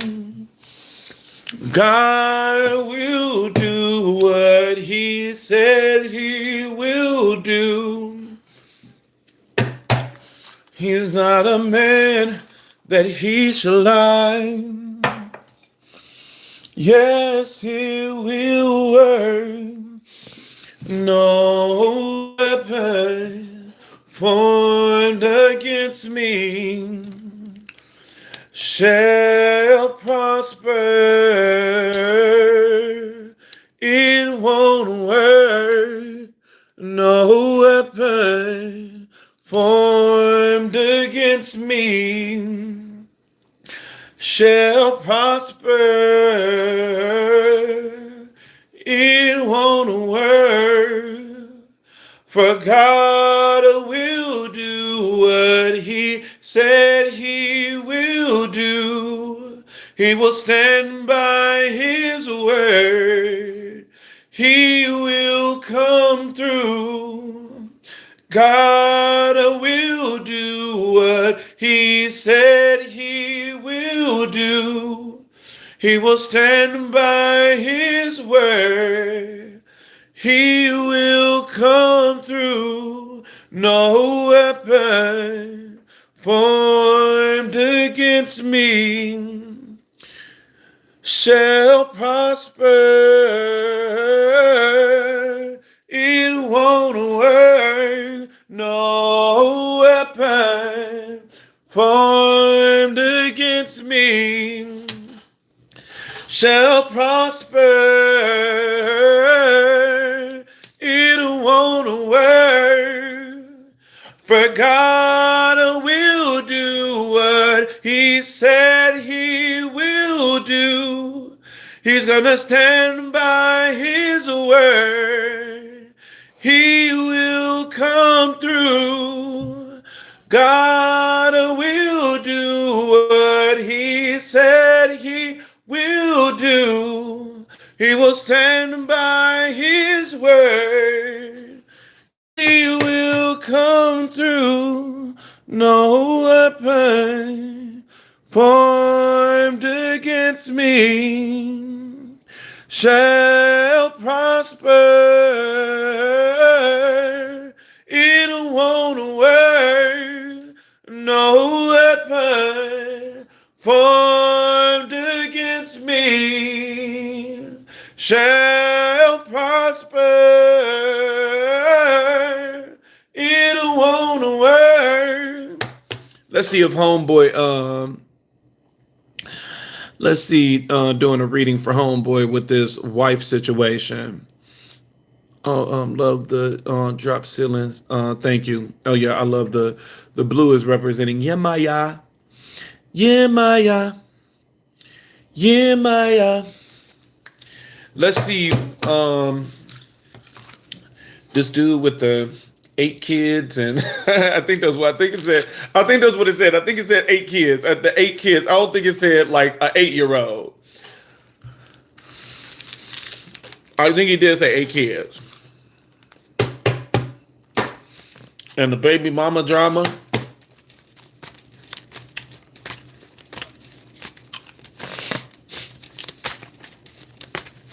Let's see what's in the card. What the cards is gonna say. People saying the card saying y'all don't belong together. Let's see what the cards is gonna say. Because people love lying. No weapon formed against me shall prosper. It won't work. No weapon formed against me shall prosper. It won't work. 'Cause God will do what he said he will do. He will stand by his word. He will come through. God will do what he said he will do. He will stand by his word. He will come through. No weapon formed against me shall prosper. It won't work. no weapon formed against me shall prosper. It won't work. For God will do what He said He will do. He will stand by His word. He will come through. God will do what He said He will do. He will stand by His word. He will come through. No weapon formed against me shall prosper. It won't work. No weapon formed against me shall prosper. It won't work.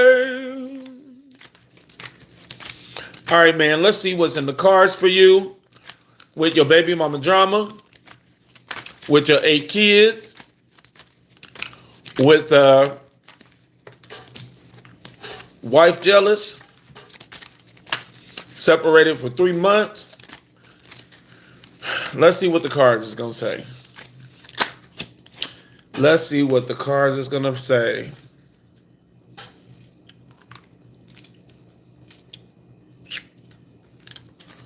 Let's see what the cards is going to say about this one right here. Oh, yeah, 10 of Swords is out. Definitely was a betrayal.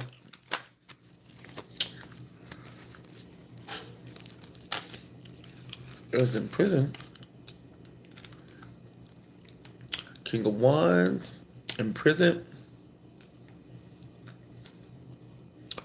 Offer coming, but retreating. Somebody is stopping an offer from coming in.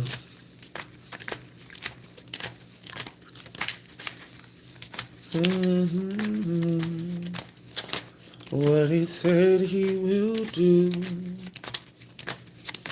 He will stand by His word. He will come through. God will do what He said He will do. He will stand by His word. He will come through. No weapon formed against me shall prosper. It won't work. No weapon formed against me shall prosper. It won't work. 'Cause God will do what He said He will do. He will stand by His word. He will come through. God will do what He said He will do. He's not a man that He should lie. So yes, it will work. No weapon formed against me shall prosper. It won't work. No weapon formed against me shall prosper. It won't work. For God will do what he said he will do. He will stand by his word. He will come through.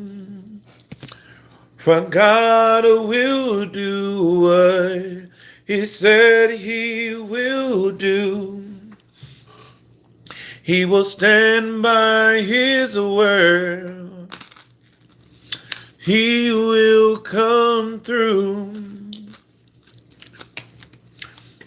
All right, man, you got the Two of Cups as the overall energy. Two of Cups is a love relationship. Two people choosing to give their cup to each other. You have, as a clarifier, you have the Five of Pentacles. A lot of insecurities here. A lot of insecurities that needed to be dealt with. Five of Pentacles, it talks about financial struggle as well. And so, this relationship dealt with a lot of financial problems and insecurities. The crossing energy, there was definitely a great betrayal with the Ten of Swords being here. And you are being seen as the King of Wands, and it's saying that, yeah, you're in prison. Because you have the King of Wands with the Eight of Swords. This is a state of being imprisoned in your mind. Not knowing what to do, not knowing where to go. Shutting down, not hanging around friends. Locking yourself in the house. And then you have a love offer that's here, but the love offer is paired with the Four of Swords, that somebody blocked this person from coming back in. Somebody definitely blocked this person from coming back in. They were trying to come in and somebody said, sit your musty ass down. So somebody did block this person from coming back in. Someone tried to come in with a cup of love, but baby, it was blocked with the Four of Swords. Four of Swords said, nah, sit your musty ass down, bitch. So who blocked her? Let's see who blocked Lil Stank. Who blocked Lil Stank, Spirit? Let's see who blocked her stinking ass. What happened with Lil Stank? Who blocked Lil Stank?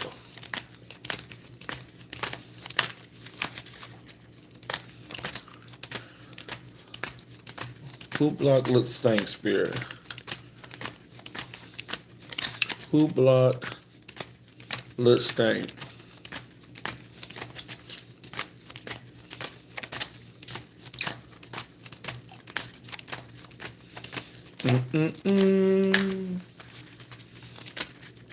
Who blocked this person from coming in? Oh yeah, this is the King of Cups there. Someone there's a male here. You gotta block this connection. You got the King of Cups, Four of Pentacles, and this person is holding on to her tightly through this breakup. This is somebody that could be in a different relationship, baby. This is definitely somebody that could be in a different relationship. Because you got the King of Cups holding on tightly to this person while in this separation.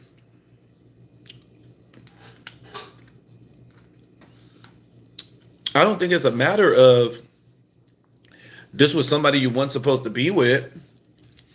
I mean, it looked like this person is preoccupied. You know, that's what it is. You know, sometimes the hoe don't like to call themselves a hoe. You know, sometimes is they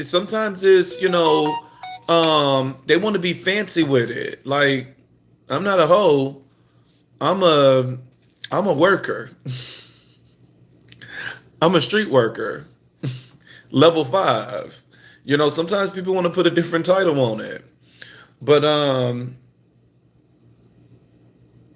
and not necessarily saying that it's in another connection, but there is somebody here that is holding on tightly to this person, and they're taking advantage that that there's a separation. But my thing is, If you don't want to be held on to, you know how to get the person's hands up off you.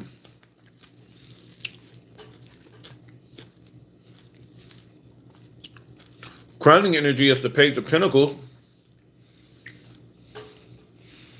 Clarifier is the Eight of Pentacles.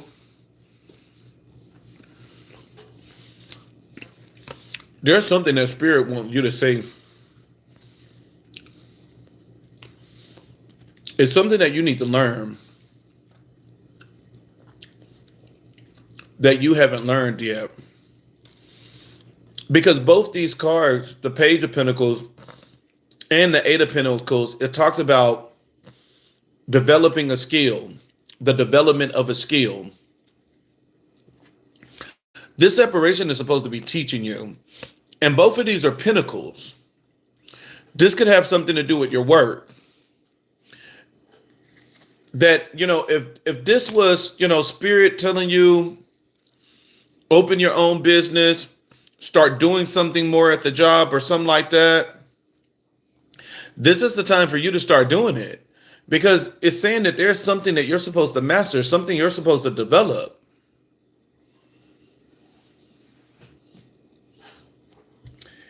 And then you have, in the outcome position, you have the Queen of Swords.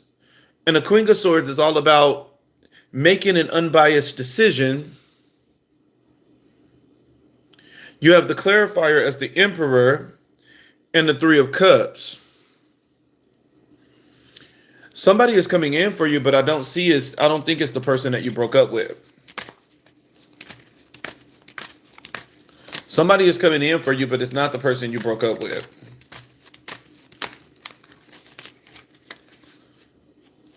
Yeah.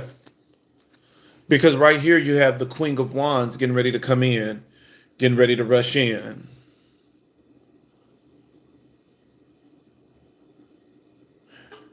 I think that more than anything, you were with somebody that wasn't, I wouldn't say that you weren't supposed to be together. What I would say is that this person wasn't compatible for you, and this person that's getting ready to come in is going to be way more compatible, because you are being seen as the King of Wands, and this person that is coming in is being seen as the Queen of Wands.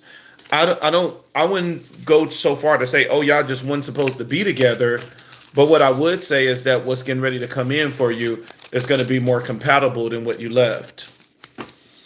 And it seemed like this person is already preoccupied anyways.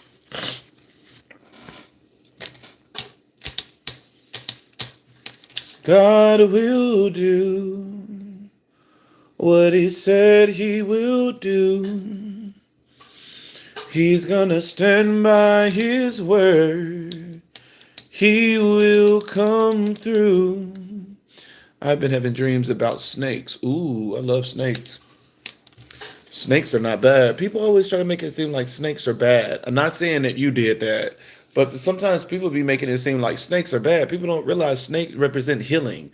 It's a lot of positive things about snakes. One of the deities that I love is represented with a snake. Snakes are very powerful. I had in my hair, they were okay. I had them in my hair. They were friendly. A red, orange, and white one, and was around my waist. And when I noticed it, it hissed like it was mad. I grabbed it, threw it, and woke up.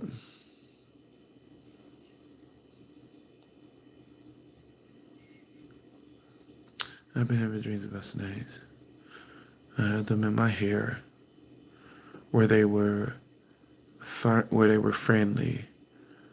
A red one, an orange one, and a white one. And one was around my waist. Both of those positions are the position of Ori. The head is the position of Ori, and the waist is the position of Ori. Red represents passion. Orange is creativity. white is purity. And I noticed it, and it hissed like it was mad. And I grabbed it and I threw it, and I woke up. Honestly, based on your dreams, I really think that your dream is telling you that you are like throwing away a blessing or something like that. That you could be seeing something in the wrong lens, that you could be seeing something that's not for you or something like that in the waking life that is really for you. You know, this dream is telling me more than anything that you are throwing away something beneficial. You're treating something like it's trash. Because when it's a witchcraft dream, baby, that shit just ain't gonna be sitting in your head, like it's just, there to protect. When it's a witchcraft, oh baby, that shit is in your head and it is biting you, trying to get in your body, making you bleed and the whole 9 yards. The fact that it's sitting in your head and that is the position of Ori, and around your waist, which is the position of Ori, and it only hissed when it seemed like it received consciousness that you were getting ready to toss it. No, that dream is telling you that you're getting ready to toss away something that could be extremely beneficial, and you could be tossing away something that is your protection. Because red represents passion, and it's also the color of war, of blood. Orange represents creativity, and white represents purity and protection. You could be throwing away something very important. Throwing away something very, very important.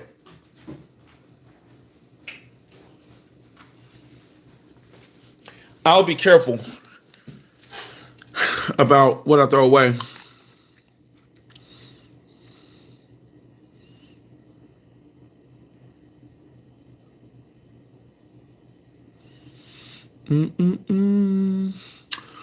Early Friday at 3:45, I was near the house that it happened when out of nowhere, a fox crossed in front of my truck and stared in my face while running straight. Crazy sight. I feel it all connected. Fox are crafty. Fox is a very a very cunning energy, trickster energy. They're very, very, very smart. They can trick you out of a lot of things.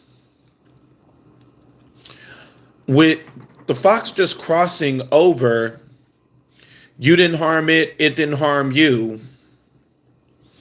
And with it looking just directly straight at you, to me, that is more of a good omen than it is a bad omen.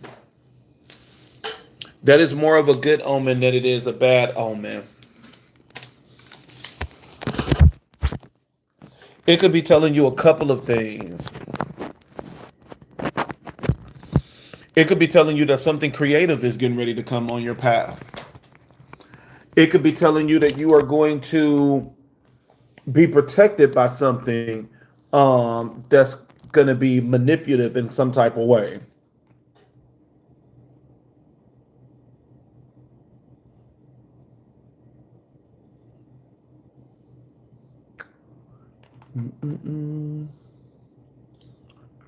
Where am I?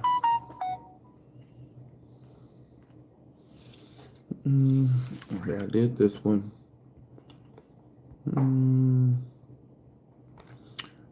Do you still have your own snake? Yes. What does a black and green snake mean? I mean, come on now. You're saying black and green and snake? That automatically put me in the mind of Sarabanda or Ogun,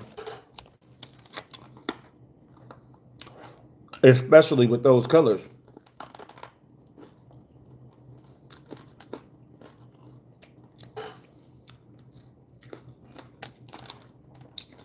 Thank you. I need to get back to reading tarot cards. I recently stopped. Tarot cards can represent all three of those colors. You said red, passion, orange, creativity, and white, which is protection.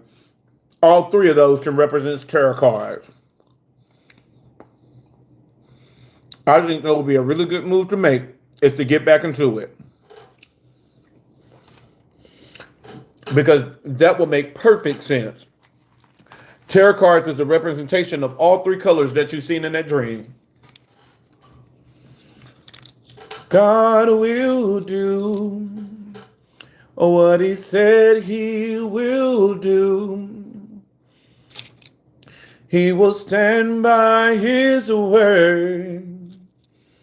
He will come through. God will do what he said he will do. He will stand by his word. He will come through.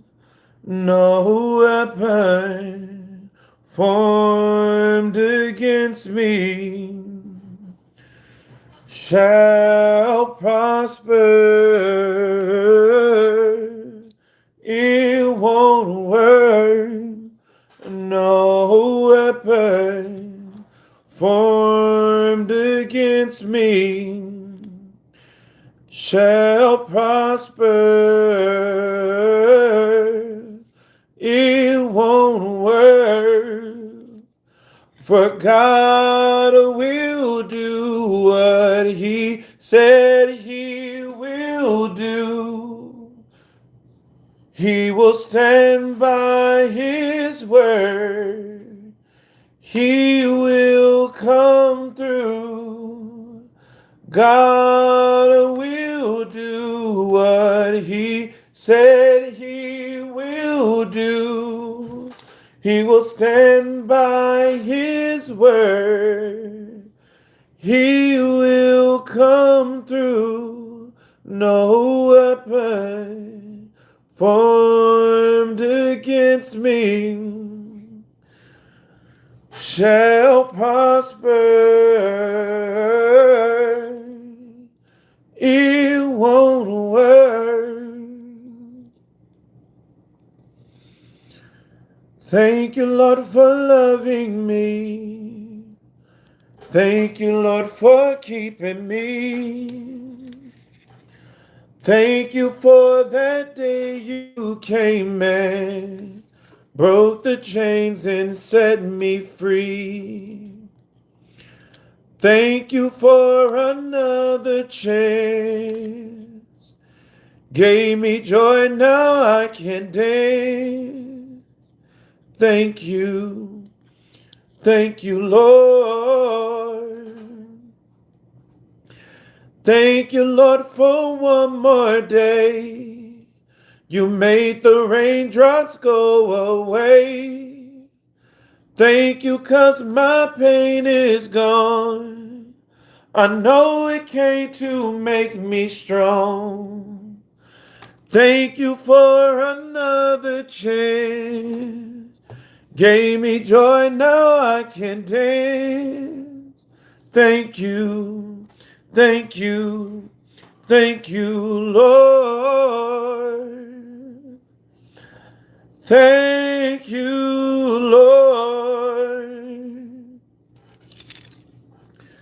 Thank you, Lord. I just want to thank you, Lord.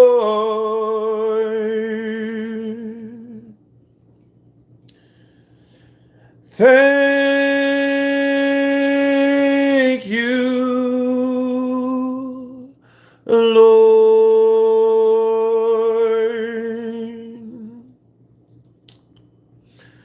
Thank you, Lord.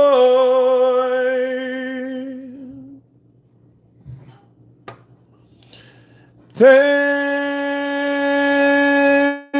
you, Lord.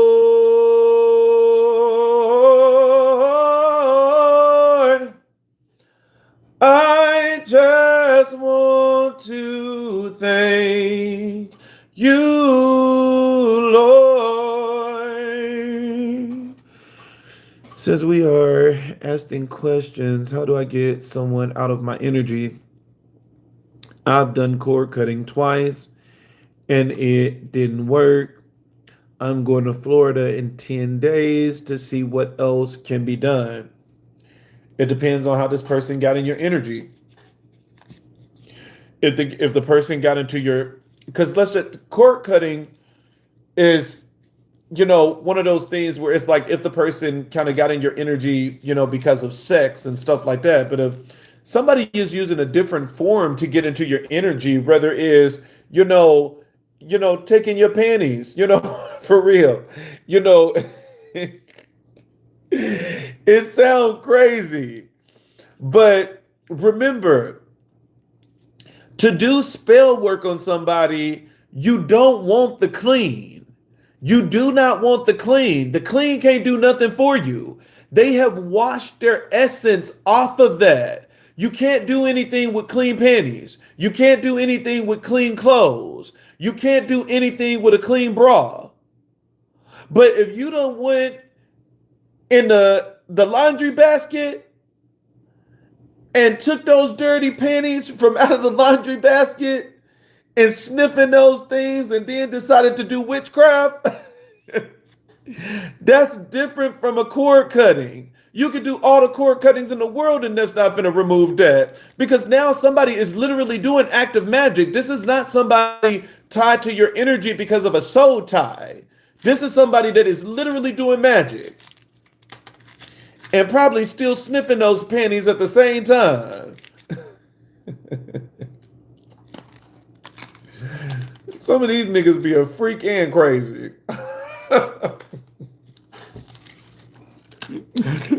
You can't be both.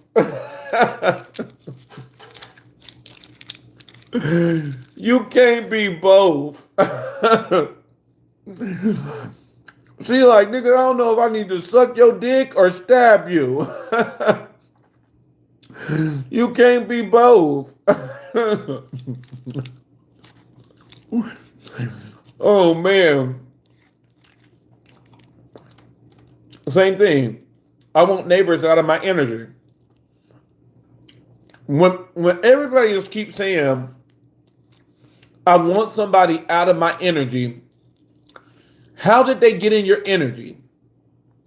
Did you suck their dick? Are they doing witchcraft on you? That is so broad. And this is why when it comes to people doing witchcraft and stuff on you, and you're trying to figure out what's going on, you always go to somebody and just say, do a reading. Elijah, I know you didn't come down here with your underwear only. No, you got on shorts. When somebody is doing witchcraft and stuff like that, Elijah made me lose my train of thought. I don't even know what I was about to say, because you done made me lose my whole train of thought, because I thought you were I was just talking about somebody sniffing this woman's panties, and then you can come down here with I thought that was underwear only. I was just about to cuss you out and then cuss everybody out from watching it. Because I'm like, I know you not walking around here with underwear only when you see I'm on this live. No. You better be glad they shorts, because that done made me lose my whole train of thought. I don't even remember what I was about to say. You were talking about witchcraft. Elijah, that's so general. I don't even know what I was getting ready to say. Elijah done made me lose my whole train of thought. I don't even know what I was going to say. I forgot. Well, that's a good thing now that you can talk about something else that people make mistakes on. No, I forgot what I was about to say. But I don't even know. It's not even coming back to me. It's not even coming back to me. What I was getting ready to say.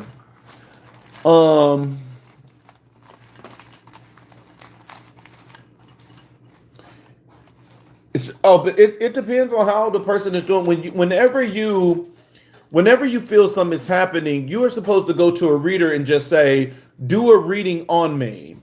And that reader is supposed to be able to see what is happening, how this person got into your energy, and the whole 9 yards. And you give recommendation based on what you see in the reading. That is what you give recommendation on based on what you see in the reading. Because and I get it, because sometimes we just don't know any better, and not trying to yell at anybody or anything like that. But stop going to people and just saying, "Hey, this person is in my energy and I need you to get it out right now." And that person don't do a reading for you. Just be ready to come out of like $30,000, because now you are giving somebody an assignment to do something. You didn't do divination. They didn't do divination. And so now it's just like every time I tell you to do something, I'm just throwing darts. I'm like, okay, let me do a court release ceremony. Boom, that didn't work. Okay, let me do a cleansing ritual. Okay, that didn't work. Okay, and you're just open the cards and do divination and see what the fuck is going on. Because once you understand what is going on, you automatically understand the solution instead of attacking a general problem. A general problem, it has 1,001 different solutions. You do not have the money to try every last one of those solutions. Let's narrow it down by telling somebody, do divination.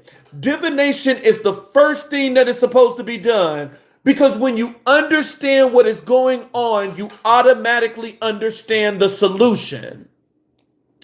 I can tell you something all day and you can say, "Rashad, I tried that and it didn't work." You tried it and you didn't work because I gave you information outside of divination. And that is why I don't like giving information outside of divination. But when I give you information when I have done divination, and I'm not going off of what you are telling me, but I'm going based on what I see in the cards, oh baby, that's going to work. That's going to work. That's going to work 100%, because now I'm in your energy. I know exactly what it is that you're going through. I know exactly what the other person is doing. I got to stop eating these suckers. I'm not trying to yell, but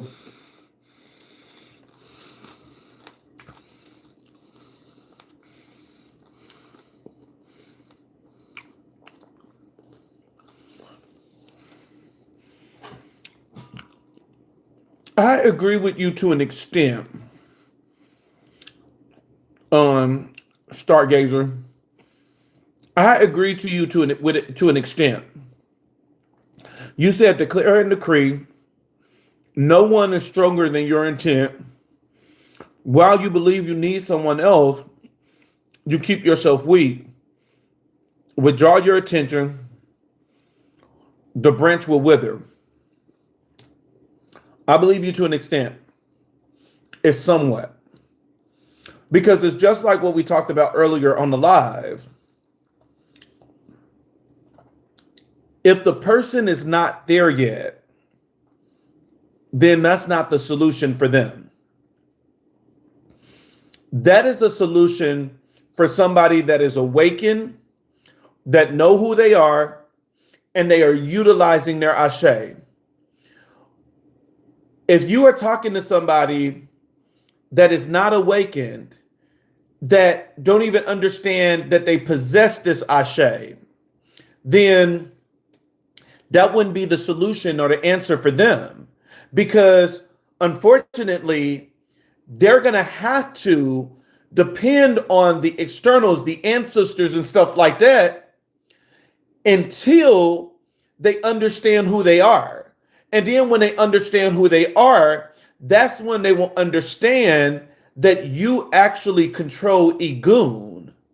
You control Igun spirit guides and ancestors. You give assignment to the deities and tell them what you need and what you need help with. But until that revelation comes, you gotta work in the area in which you are. And so I think that is a elevated response for somebody that is already working in their power, but that is not a general response that will be able to help the mask.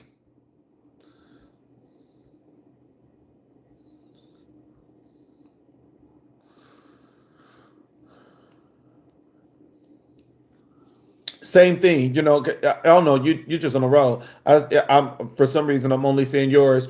Magic can only affect you according to your belief. No, that's not really true.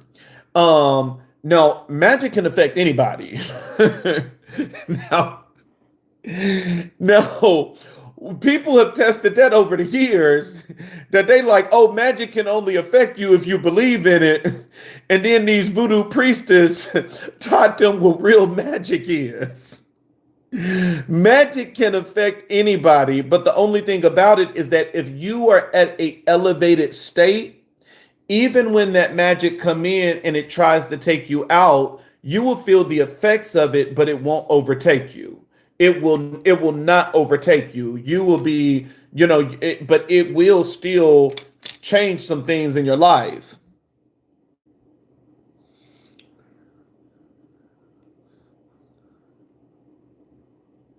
Maybe they let them in their house. Sometimes it is as simple as that. Yes, it can be as simple as that. But that's what I'm. So you see what I'm saying. And see when people say someone is in my energy, you see how everybody is coming up with examples of how somebody is in your energy. Like I said, did you suck their dick? You know what I'm saying? I'm like, because I'm thinking soul tie. This person is saying, well, they could have came in their house. That is a way that you get. So it's so many ways somebody can get in your energy. And so stating it in such an in general way of saying that somebody is in my energy, if nobody is doing divination, everybody is only assuming how that person got in your energy.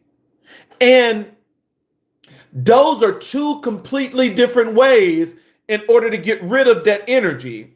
Somebody being in your energy because of sex, and somebody being in your energy because they left something in your home, and somebody being in your energy because they got something from your home, like a picture, underwear, and they're doing magic on them. All three of those things, they require different things in order to break. Those three things are not the same ritual. They are nowhere near the same ritual in order to get rid of. And everybody always say the biggest thing, it's like that's the only thing that spiritualists know. Cord cutting, cord cutting, cord cutting, cord cutting, cord cutting, cord cutting. Cord cutting is only good if it's a soul tie. If they did not get in your energy because y'all had some exchange, some sexual exchange, you can do all the cord cuttings in the world, and baby, that person is still, they are in your energy as you're cutting it. They're in your energy as you cutting it. They are literally with you saying, you need me to pass you the scissors?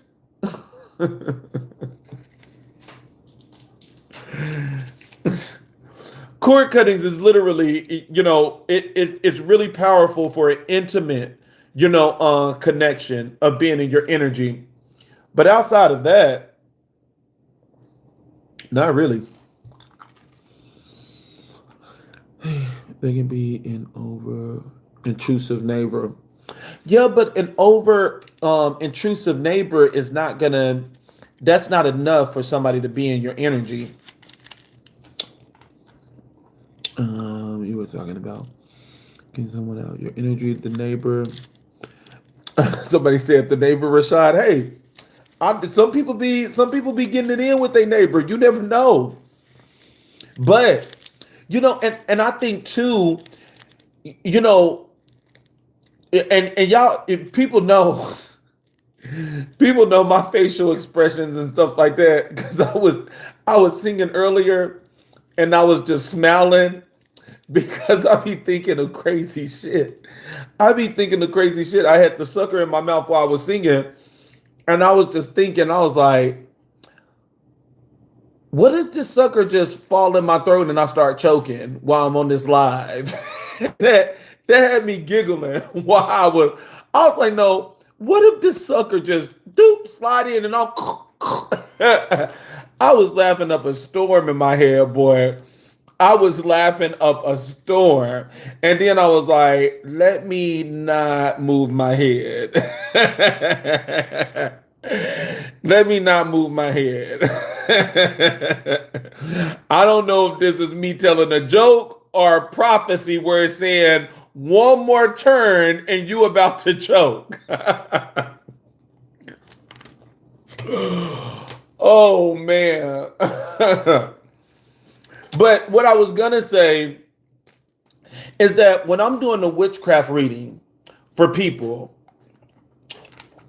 I'm the type of person where I don't need your money. I really don't.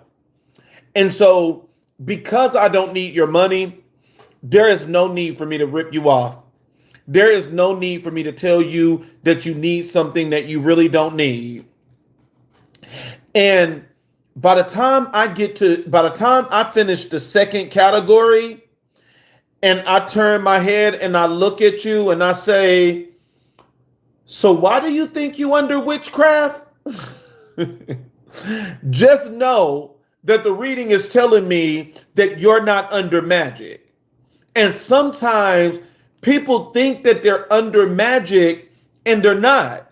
It's like not everything is magic. Sometimes it's the natural course of things. Your neighbor is just a bitch. You know what I'm saying? They're just a bitch. It's not a witch, not a conjurer, not a root worker, not doing anything to you. They are just a stone cold bitch. And that's the one thing that, I will say majority of the time, out of all of the witchcraft readings that I have done, I want to say maybe 70% of the time, it is not witchcraft. It's not witchcraft. And you got to be careful who you go to, because you go to somebody and you automatically start saying witchcraft, and they know they don't see witchcraft in this reading. They will automatically start telling you, oh yeah, somebody attacking you, somebody doing this and that. And then the next thing you know, I can get rid of this, but I'm telling you now it's going to be $1,000. I tell people all the time, I really try to educate people a lot. If I'm getting a reading, I'm not going to tell you shit before this reading. Baby, you better read my mind, wipe my ass, suck my dick, and everything else. You better do it all. Because I'm not telling you shit before reading.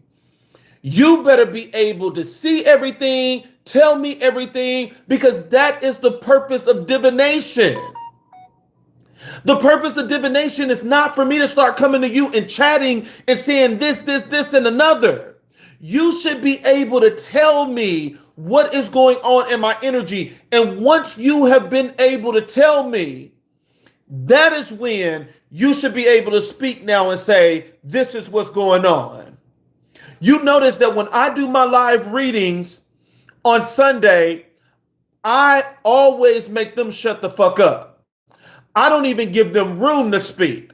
I finish the entire reading, and then that's when they say, yeah, Rashad, this is what's going on. Because that is how divination is supposed to flow. When you lead the divination, just know 9 times out of 10 it's about to be manipulation. When you lead the divination and you are telling the diviner what is going on in your life, knowing they don't see that shit and knowing they need to correct you and let you know that you don't have magic in your life, you need to learn how to control your finances. You don't have magic in your life, you need to learn how to stop being a bitch to people, because that is why people are not fucking with you, is because you an evil ass bitch.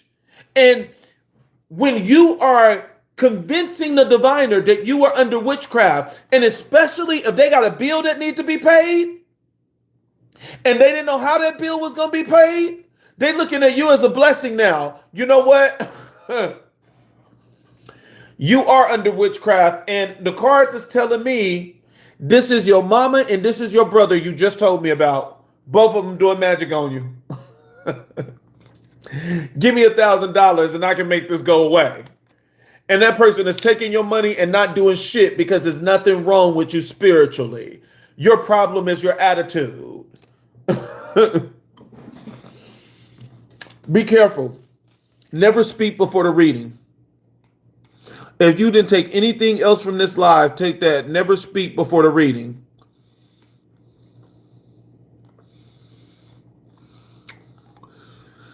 Someone said again, you were talking about getting someone out of your energy. Again, y'all, the energy thing, energy is so broad. People can get in your energy in so many different ways. And every way that somebody attached to your energy is a specific way to get them out.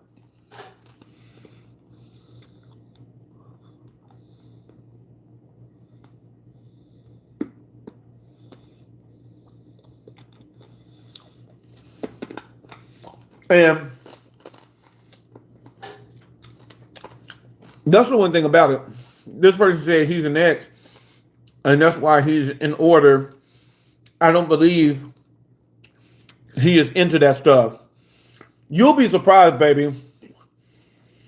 It's always the ones we least expect that they will be heavy in witchcraft.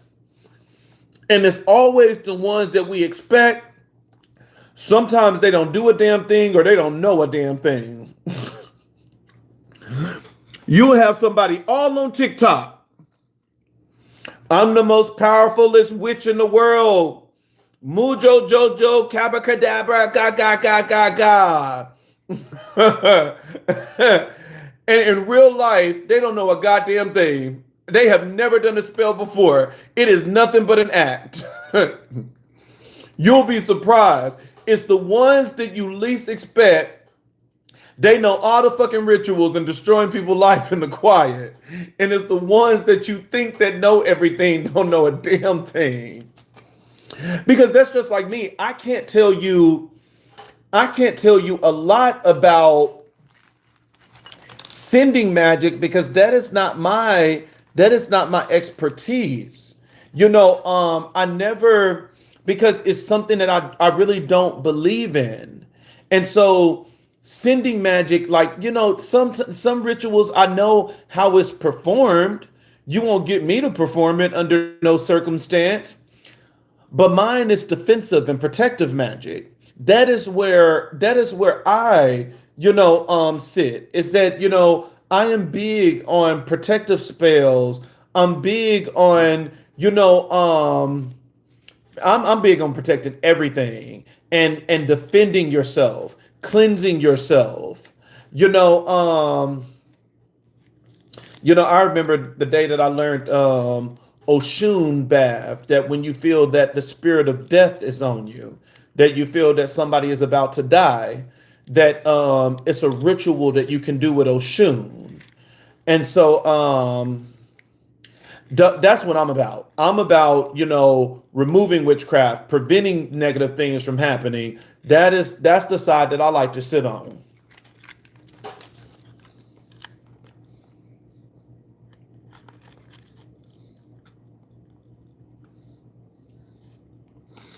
Yep, you said you were explaining. Oh, you was trying to remind me because this is where Elijah must have distracted me. Because I'm like, what the hell? I'm like, cause I seen he was shirtless, and I'm like, I know Elijah not walking down here because that's what Elijah do all day. Elijah do that all day, that he walks around in his underwear, and he gets so comfortable with it that even now when he go outside to the backyard to let the dogs in the backyard to use the bathroom, he'll be out in the backyard with just his underwear on. And I'm like,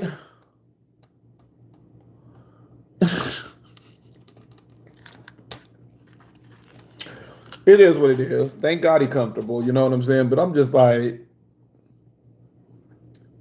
you don't want to put no shorts in that on, just out there letting the neighbors see your underwear. It is what it is. Mm-mm-mm-mm. Mm.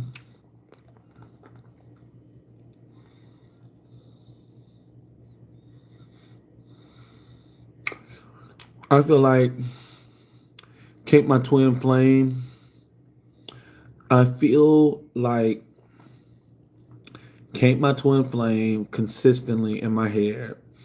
Okay, twin flames can consistently be in your head, and I don't want to think about her. Birthday is 7/11, and I see her numbers in everywhere. I haven't seen her. I haven't seen her since I've been at work. Am I crazy? No, but let me break it down to you. If it is really a twin flame connection, a lot of us want to be twin flames, but we're not. Twin flames is a divine connection that it's a mirroring connection that you guys mirror each other. And what you are talking about now of seeing this person, thinking about this person, can't get them out of your mind and stuff like that. I don't want to get you upset. I don't want to get you mad. But normally those symptoms goes to the person that is in the wrong. Whenever a twin flame breaks up, it is the twin that is the most responsible for the breakup that feels a strong pull back towards the other person, because it was you who ripped yourself from them and not them that ripped yourself from you. And so see it like that, where a twin flame is like a Gemini. That one of the stories of the Geminis, it said that Gemini was basically just sitting there being God. And Gemini was saying that, I want to experience the other side of things. And so Gemini split itself in two and created a soul. And so the soul was able to go on the earth and experience earth. But then Gemini said, I feel that missing part of me, and I need that missing part back. And so the path of the Gemini is to find themselves, is to find the other part of them and bring it back to wholeness. And so Geminis represent the twin flame in the tarot card for that very reason, is their energy is the energy of the twin flame card. When it comes to a twin flame, it is just like an identical twin. That it is, you came from the same egg. Whenever a twin comes from the same egg, it's not about looking alike. It's all about the connection that you share together. I remember when me and my twin brother was younger, my mom said that one of us had the chicken pox and the other one was just scratching. And so another thing that was just very interesting is that I told you guys the other day that, I was eating a salad and The salad dressing just touched my tongue, and I immediately got sick. And it was a lot. I got sick. And I couldn't understand. Elijah was like, "You gonna eat that?" And then he ate all of my salad too, didn't get sick or nothing. And so I was like, whatever. I want to say a day or two later, I end up talking to my twin brother, and my twin brother was like, "You're not gonna come visit me?" Because he was like, "You're not gonna come check up on me because I just had a surgery." And I was like, "Les," I was telling my brother, I was like, what surgery did you just have?" I was like, I don't remember you telling me about a surgery. And he was like, "Yeah, he had a surgery on his stomach, on the intestines." And he was telling me, he was like, "Yeah, most people that have this surgery, they always talk about how they're in a lot of pain and stuff like that." And he was like, "I'm not feeling any of that." And I'm like, please don't tell me that, we're doing the same thing that we were doing when we were kids. Because I'm like, now since he told me that, I'm like, no, I don't believe nothing is a coincidence. I'm like, how do I get sick the same day that you have your surgery? And you walking around saying you not feeling no pain and you don't got no side effects. Yet you had the surgery and I'm the one laying in the bed. So that is a twin flame. Twin flames are like identical twins coming from the same egg. And so normally, think of the example I'm going to. Think of the example of the egg. Both twins are from the same egg. And let's just say both of y'all are coming together and y'all both in that egg.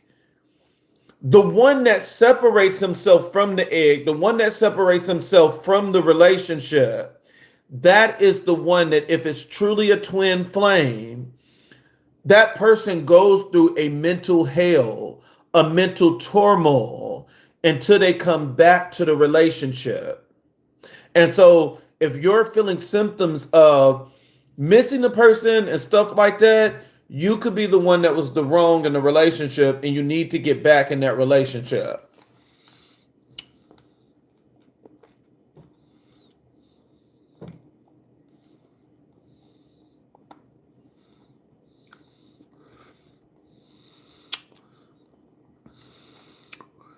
I know. They become addicting too. These suckers, they become addicted. But I'm just eating them back to back.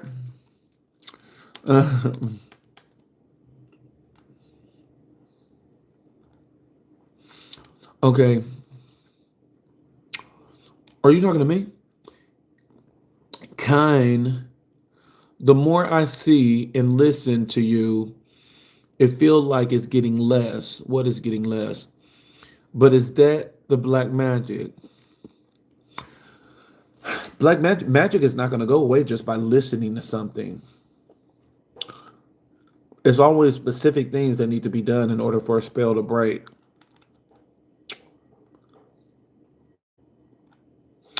I like not laters. I just don't happen to have these suckers right here.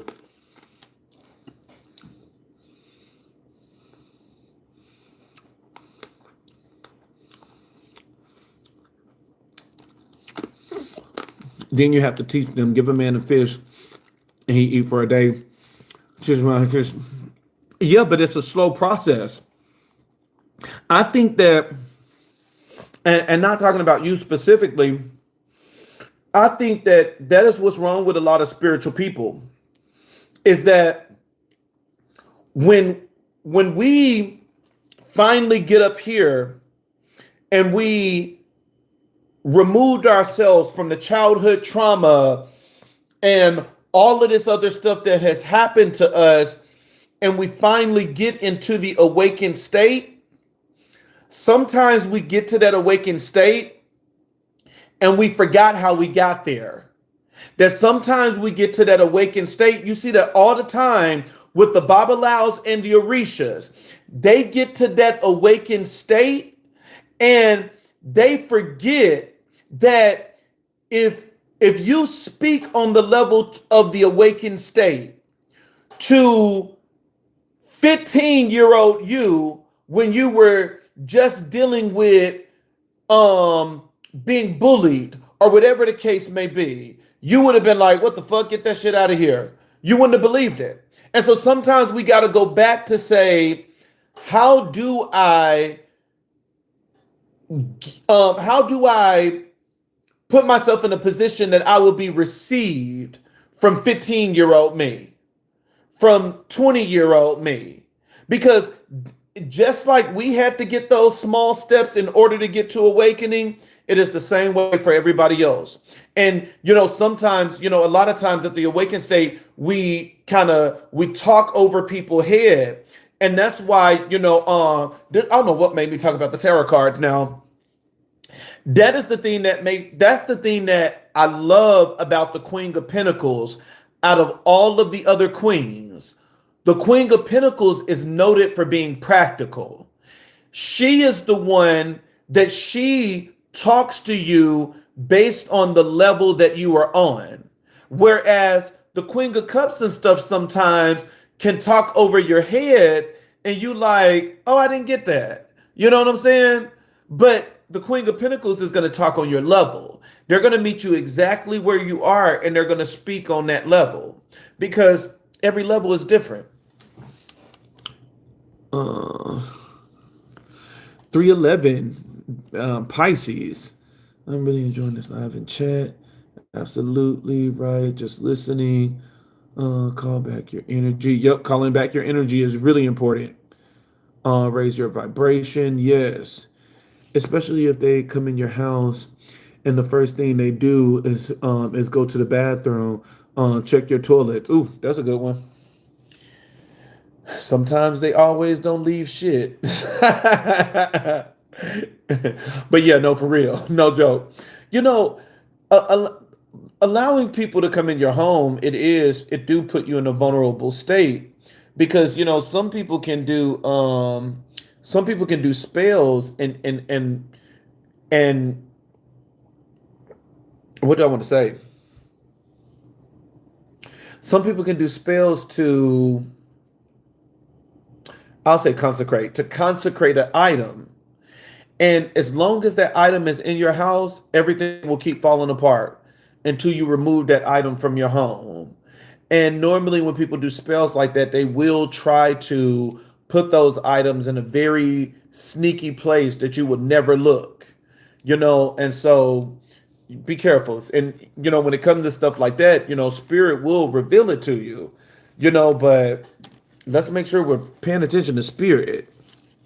I feel like there are three energies: myself, my twin flame, and whoever she is dealing with. I did a tarot card spread on myself, and I see like it's descending again. Is that black magic? Not necessarily. I feel like there are three energies: myself, okay, my twin flame, and whoever she is dealing with. That would be normal if it's a twin flame. You will feel the energy of the other person as well. You will feel that they're connected to somebody else because now they're pulling away from your energy. Whoever she is dealing with.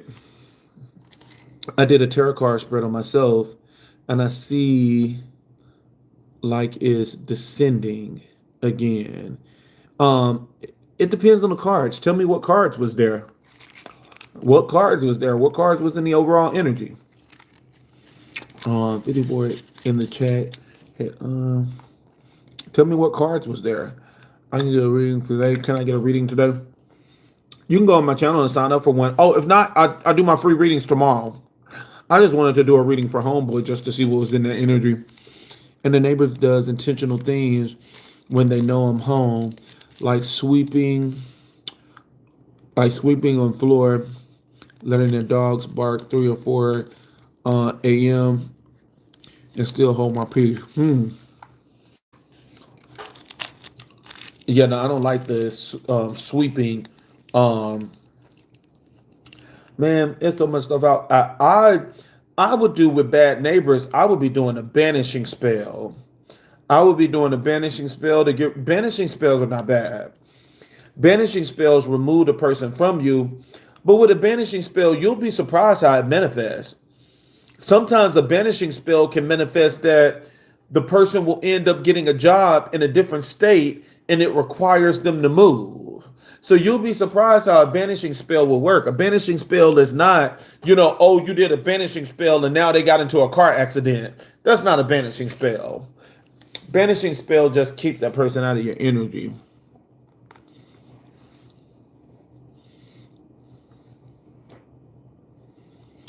I have a question. What should I know about the connection between me and the person on my mind?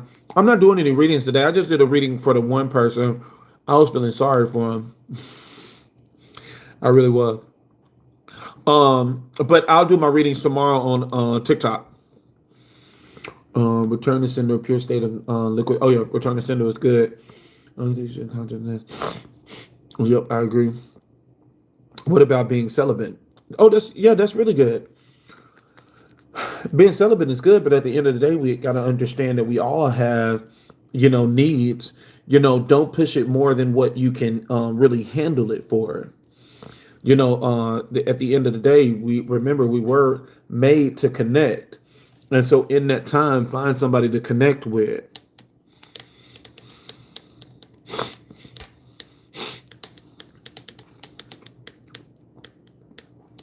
Oh yeah, I used to mentor kids all the time. When I was in high school, I started a mentoring program that we would go to the elementary school and mentor the elementary kids. And then when I went into the Navy, I started the same program in Yokosuka, Japan, when I was stationed in Japan. And that was mainly because, the kids that were on base, they needed to, all they knew were Japan. A lot of them, that's all they knew. And so they needed to know, what the US was like and stuff like that. And so, that was pretty cool. And then when I got out of the military, I went to Indiana. And in Indiana, I started going to this church and I started a mentoring program there as well. So, yep, I love mentoring kids. Mm, mm, mm, mm, mm.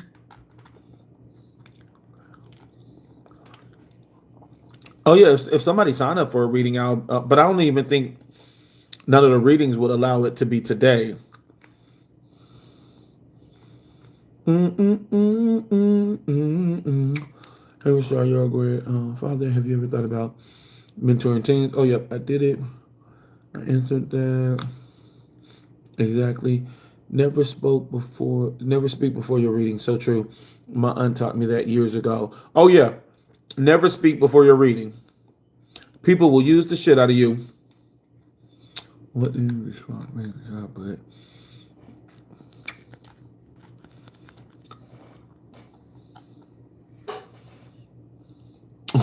what engine swap should I put in my Buick? Oh, baby, I'm the last person to know about engines and stuff like that. I'll be having you completely messed up. I don't know anything about cars. Mm-mm-mm.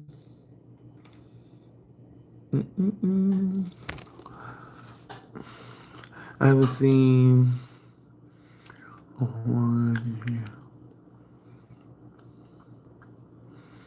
Okay, you said it's somebody you haven't seen in 4 years.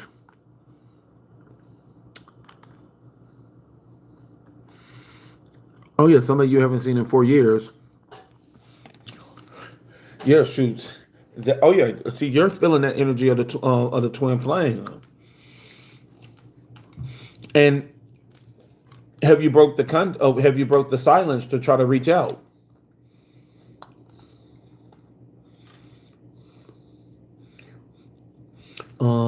She walked away from me.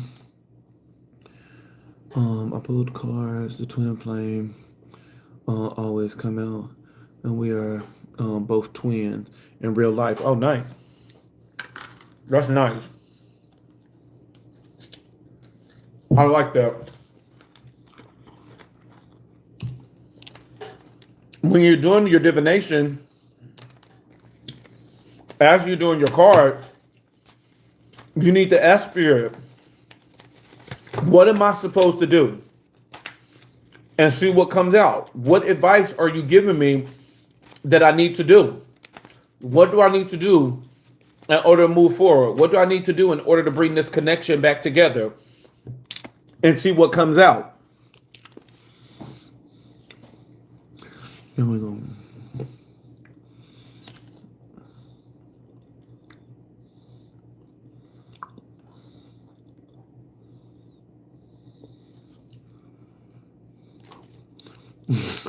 Why is shirt so tight? I think he's saying, why is my shirt? This is not a shirt, this is a tank top. It's an undershirt. Yes, I know first. Oh my God. When I pull cards, it always says going through mental turmoil. And so now you need to see how to remove that mental turmoil.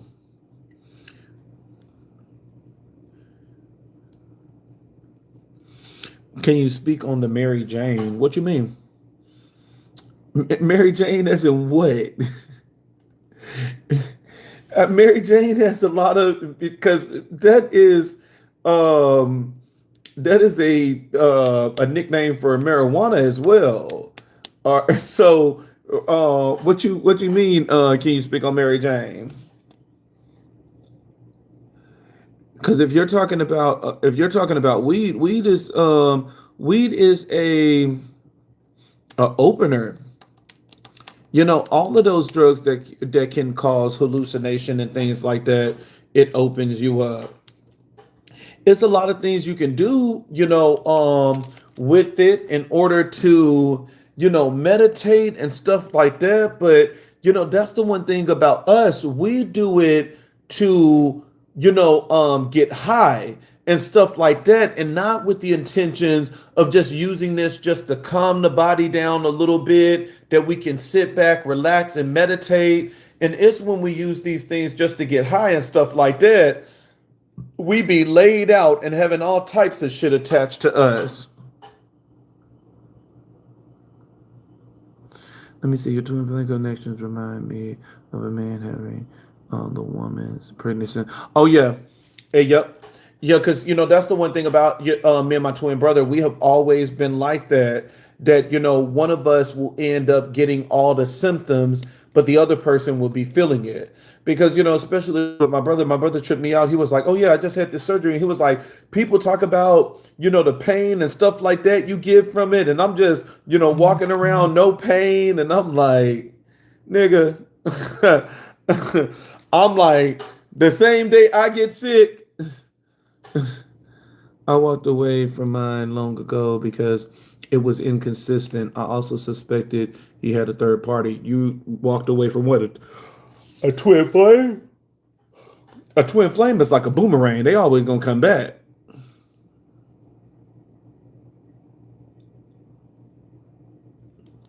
What's good for a Sagittarius and Leo couple? Y'all both are fire. Y'all both are coming from the same family. That will make things more compatible and more relatable in that connection. Both of you should know how to deal with each other because you should know how to deal with yourself. That's the one thing about when you stay within the element. When you stand in the element, it's a whole lot easier. You are dating very similar attributes of yourself. Speak on marijuana. Yep, marijuana. What about it?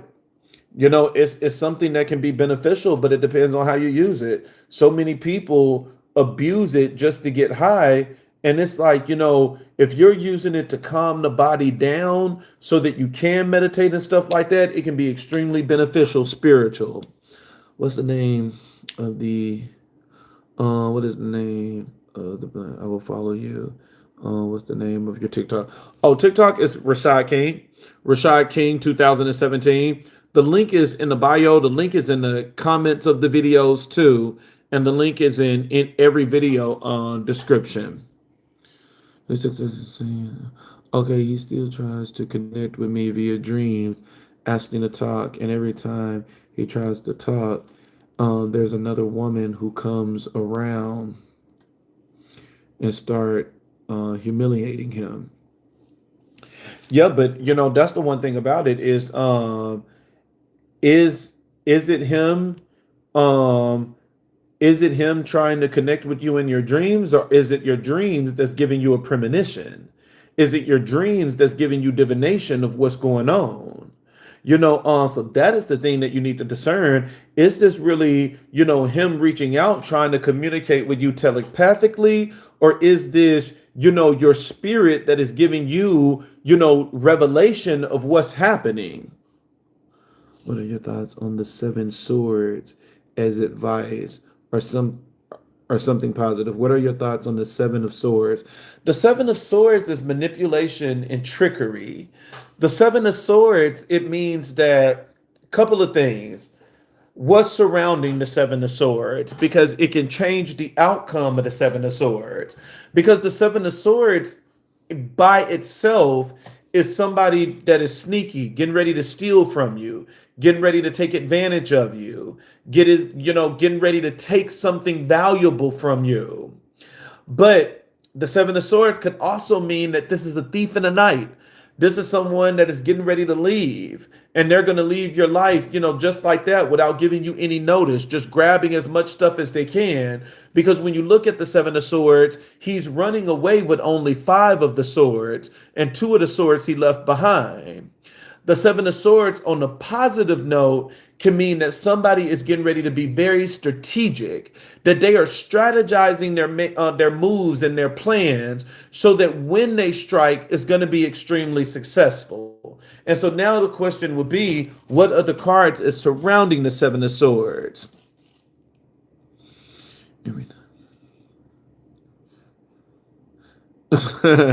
Every time I eat the candy, it's making it feel like you drinking water. Oh my gosh, you eating all of them candies. I hope you're not diabetic. I know. I've been munching this entire time. I've been munching on these suckers the entire time like they fruit. Oh man. um, what is the TikTok live tomorrow? From 5 to 7. From 5 p.m. Arizona time to 7. That explains a lot. My son smoked marijuana. Yeah, marijuana can be good. Marijuana can be good. It can relax you and get you in a good state, but sadly, people take advantage of it.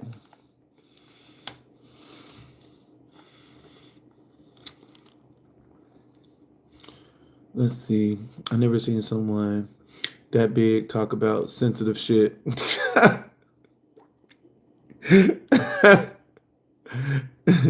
That's funny. How much are you putting up? How much are you putting up on weight? Oh, you don't even want to know the weight, baby. But yeah, oh good. I made through all my questions. Yes. It might be.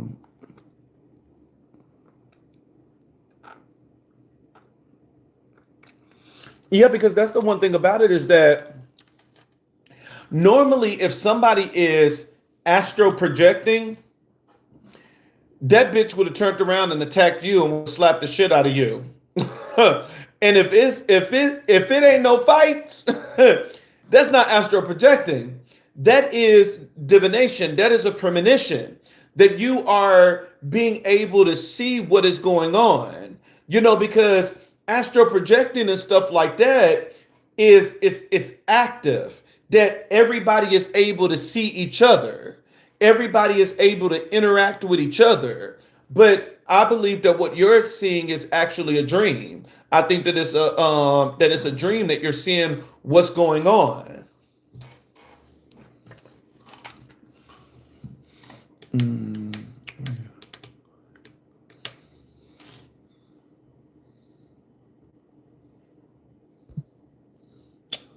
What did I do?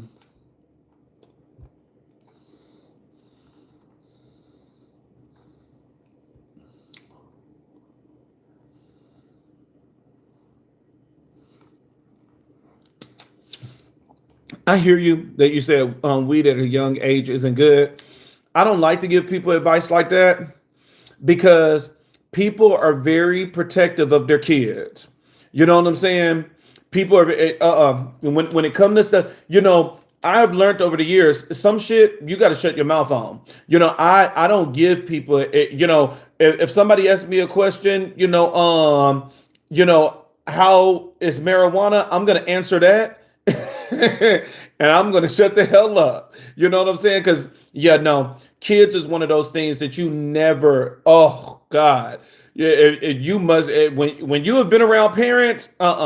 Kids is one of those things. I don't care if it's something that you 100% disagree about. It's like, baby, when it's not your kid, nope, you ain't finna get me to give my opinion. Not on nobody kid. You are not finna get me to give an opinion on somebody kid. People go crazy over their kid. Bitch, who the fuck are you? You think I'm a bad parent? Not even opening that door. Do what you want with your kid. I do not give advice on people kids, boy. Kids is one of those things. That's a no-go. That's a no topic. That is a no topic. Baby, let your kid be your kid. That is a topic I am not willing to talk about.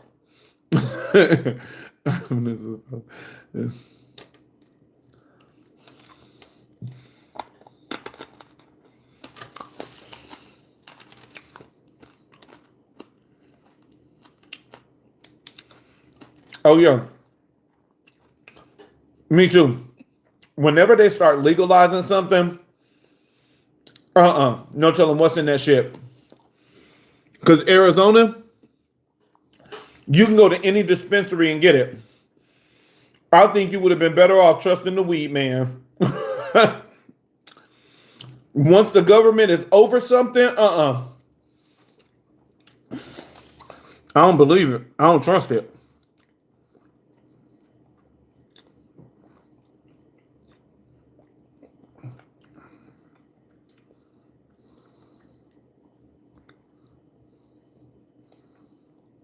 Oh yeah, I know you won. You said I wasn't being an ass. I know that. Trust me, I know that. I get that. That's not what I was saying. What I'm saying is that I know people response. Baby, being in HR, doing this for a while, you start to realize what people responses are, and it's like you know, it's like I have learned over the years that there are just certain topics that you don't talk about, and kids is one of those things. I can see somebody with a kid doing something that I completely don't like, and I mind my business. I'm like, because when it comes to kids, ooh, those can turn into nasty fights. That's all they can turn into really nasty fights, and I'll be like, I want my peace. I love my peace more than I love that kid. I love, I love my peace more. I can't be fighting and arguing and going back and forth with somebody. Y'all gonna make me feel like I'm back in a relationship. I'm like, I've been enjoying my peace. That's the one thing. I've been enjoying my peace being single. I'm like, ooh, that's the one reason, I have my moments where it's like, yeah, I want somebody. We are created to be with somebody. But then I just be like, no arguments, no fights. Whew. Even though that bed is lonely, you know what I'm saying? Even though that bed is empty and cold, it's kind of like, I'm good. You know what I'm saying? Because I would rather have it empty and cold than to have it filled and arguing all the way to the end of night, not being able to get sleep, waking up in the morning and not being able to concentrate at work, being pissed the fuck off. I would rather have it empty. And so, ooh, baby, ooh, I love being single, and I never thought that I would have ever got here where I can say that I really love being single. But oh, I love being single because I'm not trying to argue with nobody. God knows I'm not going to argue with nobody.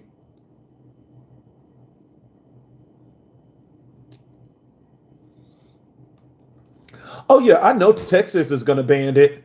Texas not going to let weed and stuff in there. Yeah, Texas is a big one. The southern states are going to fight it to the end of the earth. I really don't mind it with the West Coast. I don't participate in it, but at the same time, I don't have a problem with people choosing, that being their lifestyle. As long as you're not, driving and hitting people and stuff like that, it's like I don't care.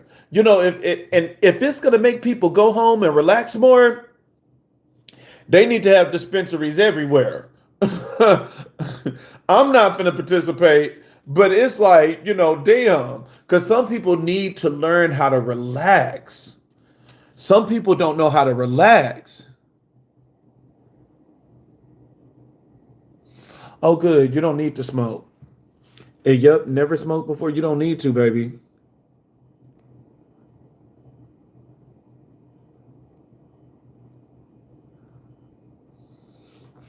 Oh yeah, see, yeah, I know. Yeah, yeah, you said we calm down your son. Yeah, and that's what I'm saying. It's just years of doing this. Trust me, being in HR and stuff like that, the topics that are just like you know what I'm saying? And I'm like that with my family too. I can be around some of they badass kids. I could be around some of they badass kids, but you gotta learn they are not your kids. What I would do to Elijah, I can't do to them. If you don't like it, leave. And that's what I do. You figure out how much of that you can handle. And I can only handle about an hour or less. And then it's like, okay, I'm gone. Tell your bald headed ass baby I said I'll see them next time. And I'm out. Uncle gone. Shit.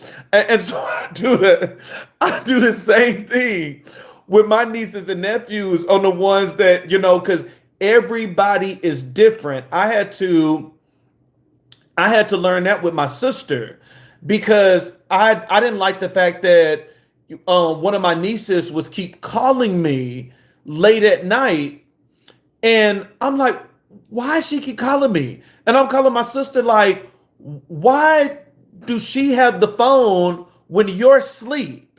And I'm like, if you don't go in there and slap that girl and get that phone and tell her to go to bed and stop going to bed before the goddamn kids, the kids, you put them to bed first and then you go to sleep. And I had to learn that that's not my daughter. Those are not my kids. And I had to get to the point where it's just like, you know what? Sometimes you got to say, y'all gonna be thinking I'm a jackass. Y'all gonna be thinking I'm a jackass. I'd be like, I gotta forget. I forgot that I was on live. Because I talk to people face to face, very real, and sometimes I don't like to do that on live because I remember telling my sister that I told her the same thing, that I was like, you know what? I was like, I got to understand that this is not my kid. And I'm like, I did tell her, I was like, sometimes you gotta allow people to have their kids kidnapped and stuff before they learn a lesson. And I moved on about my day because I'm like, that's the one thing I don't believe about a kid having a phone when the parent is asleep, because if that kid is calling me, that kid can be calling anybody. They could be calling anybody, and anybody could be telling them, "Oh, come outside. I'm gonna take you to, I'm gonna take you to McDonald's," and then you never see that kid again. And so it's like, yeah, that's something I 100% disagree about. But then I learned the fights and stuff that comes about when you try to tell somebody to raise their kid and when you try to tell somebody to change their household. It's like, look, if that is what works for you, it works for you. What works for me is works for me. And so, I'm like, girl, let that kid get kidnapped. When she come on a milk carton, I'm not gonna come back and say I told you so. I will be a part of the search party. You know, but I let people do whatever. I let people do whatever they want to do.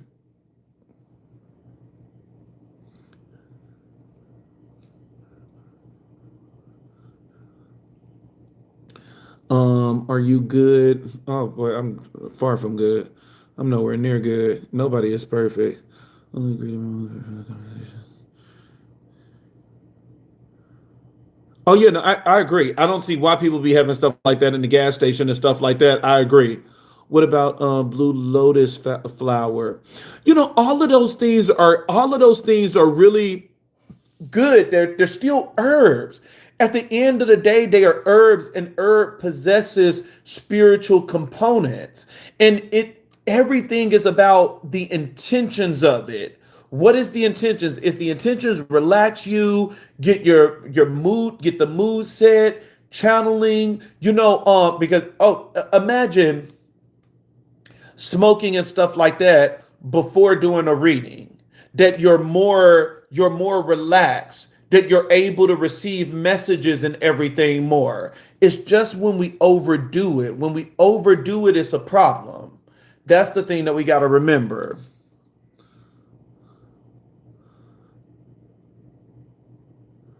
We broke our law, but Jesus paid our fine. I don't know what this person talking about. We broke God's law, but Jesus paid our fine. Ooh, don't get us started on the Jesus story, because don't get us started. Uh, because this man is over. Man, don't get us started. I'm on my own now. To me and my little girl, I didn't realize the strength I have as a mother. Oh yeah, you find a lot of stuff out as a single parent. You find a lot of stuff out as a single parent.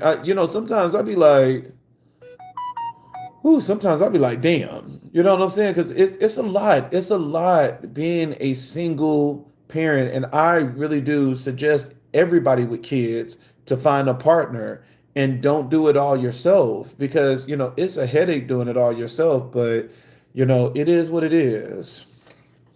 But, ooh, because I be having my moments. And then, especially when I be seeing the bill, no, mind you, boys are just greedy. You know, because that bill yesterday was $160 for two people. Two people, 160. Oh boy. If anyone read or looked at this image. Oh yeah. Oh yeah. Because and now, majority of these spiritual texts and stuff is available more for people to read. Yep, I suggest everybody, every single parent, to really find somebody celibate and sober. I like that. Yeah, me too. It's illegal in Georgia. Oh yeah, down south. Down south is gonna fight it. I can yeah, illegal in Georgia. Down south is gonna fight it.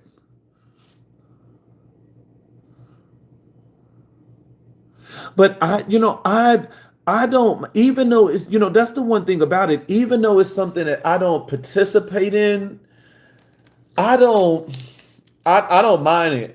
I don't mind dispensaries and stuff being where I stay and stuff like that, because it doesn't affect me one way or the other. And the one thing about it, I have never known weed to be, associated with like how drunk driving is with the drunks. I've never noticed weed to have anything crazy like that. The worst that weed does is just have a stoner at home just not wanting to do anything, stand on the couch. And I'm good with it. If it's not my kid, I'm good with that. And so, that's one of the things I'm not against. And then plus, it's natural. It's a natural thing. It's just how people use it. Because that's just like food. We all need food, and food can be beneficial or it can be bad, depending on our intentions with it. People take coffee to go to work. Girl, you crazy. You need to be locked up.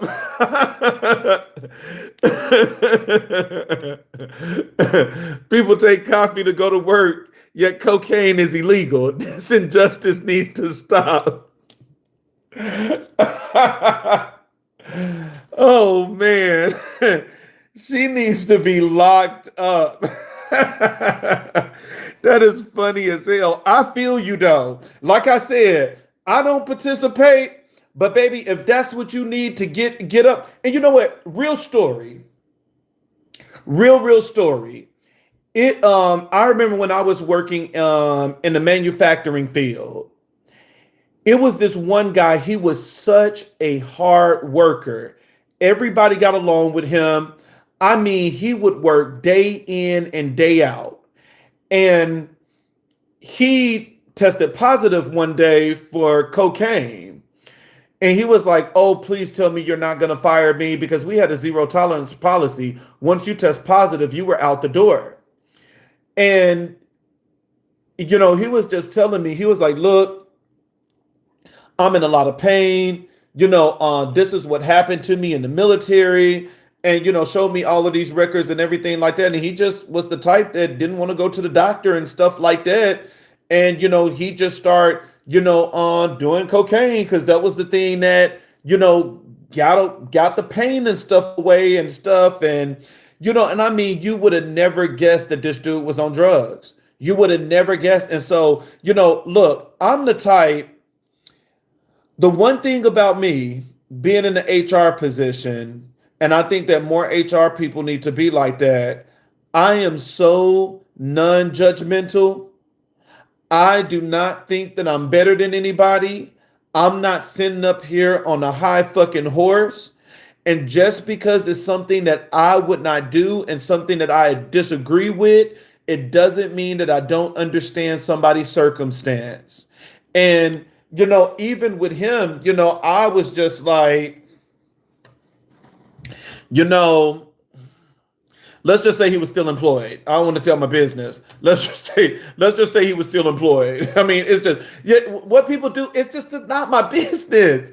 It's like, I don't care. I don't see how some people can be so invested in somebody else's life. Like, I don't get how some of these parents, you're so invested in your kid's life that you want to control their sexuality. You want to control everything. They are not fucking you. At the end of the day, they are not fucking your pussy. You are not sucking their dick. You know what I'm saying? And so it's like, if they are never going to get involved with you in that way, why do you even care about that aspects of a person? And I'm the same way with everybody, that if I don't have to deal with it, if I don't have to deal with you running around naked around my house in circles and stuff like that, why the fuck do I care about it? I just don't care about shit like that. My personality is so nonchalant and so non-judgmental, and when it's 5 o'clock coming so I can clock out. You know what I'm saying? My personality is just not there to be so concerned about somebody else. It's just not there. I can't do it. And that's why a lot of things can't get under my skin, because I'm just not invested in people's lives like that. I can't do it. Ice water is like coffee without the crash. Yeah, but then the one thing about drinking all that damn water, you'll be peeing every 5 minutes.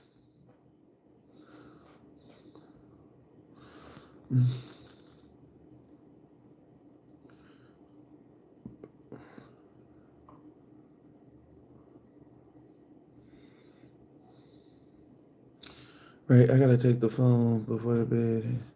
Shut it off. Oh yeah, with my kids, I take my kid phone too before going to bed. Yep, I take his phone and put it in my room. He get it in the morning.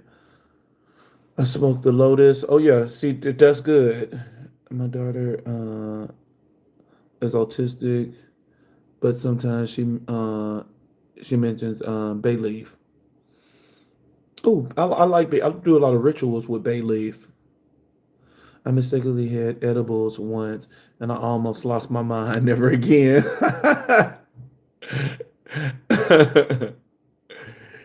It had you rethinking your whole life.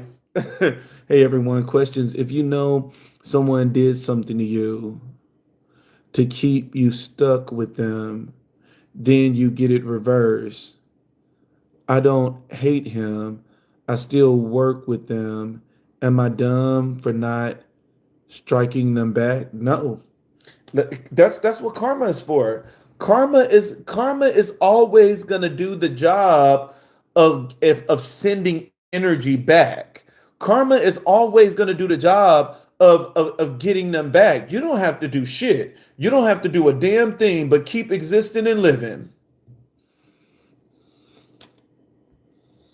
49 years and ba ba ba ba ba ba ba ba. But yeah, karma is gonna take care of all of that. But all right, y'all, I've been on here for. I just read all my comments. I've been on here for 3 hours and 26 minutes. It's time for me to go. I wasn't planning on being here for this long, and every time I say I'm not planning on being here for long, I'll be on here for like 15 hours. Shoot, but I'm about to find me something to eat. I started this live eating leftovers, and now 3 hours and basically 30 minutes later, I'm back hungry. So it's time for me to chow. I'm gonna see y'all later. Adios, amigos. And tomorrow, I'll see everybody tomorrow on TikTok. Good old TikTok. See y'all later.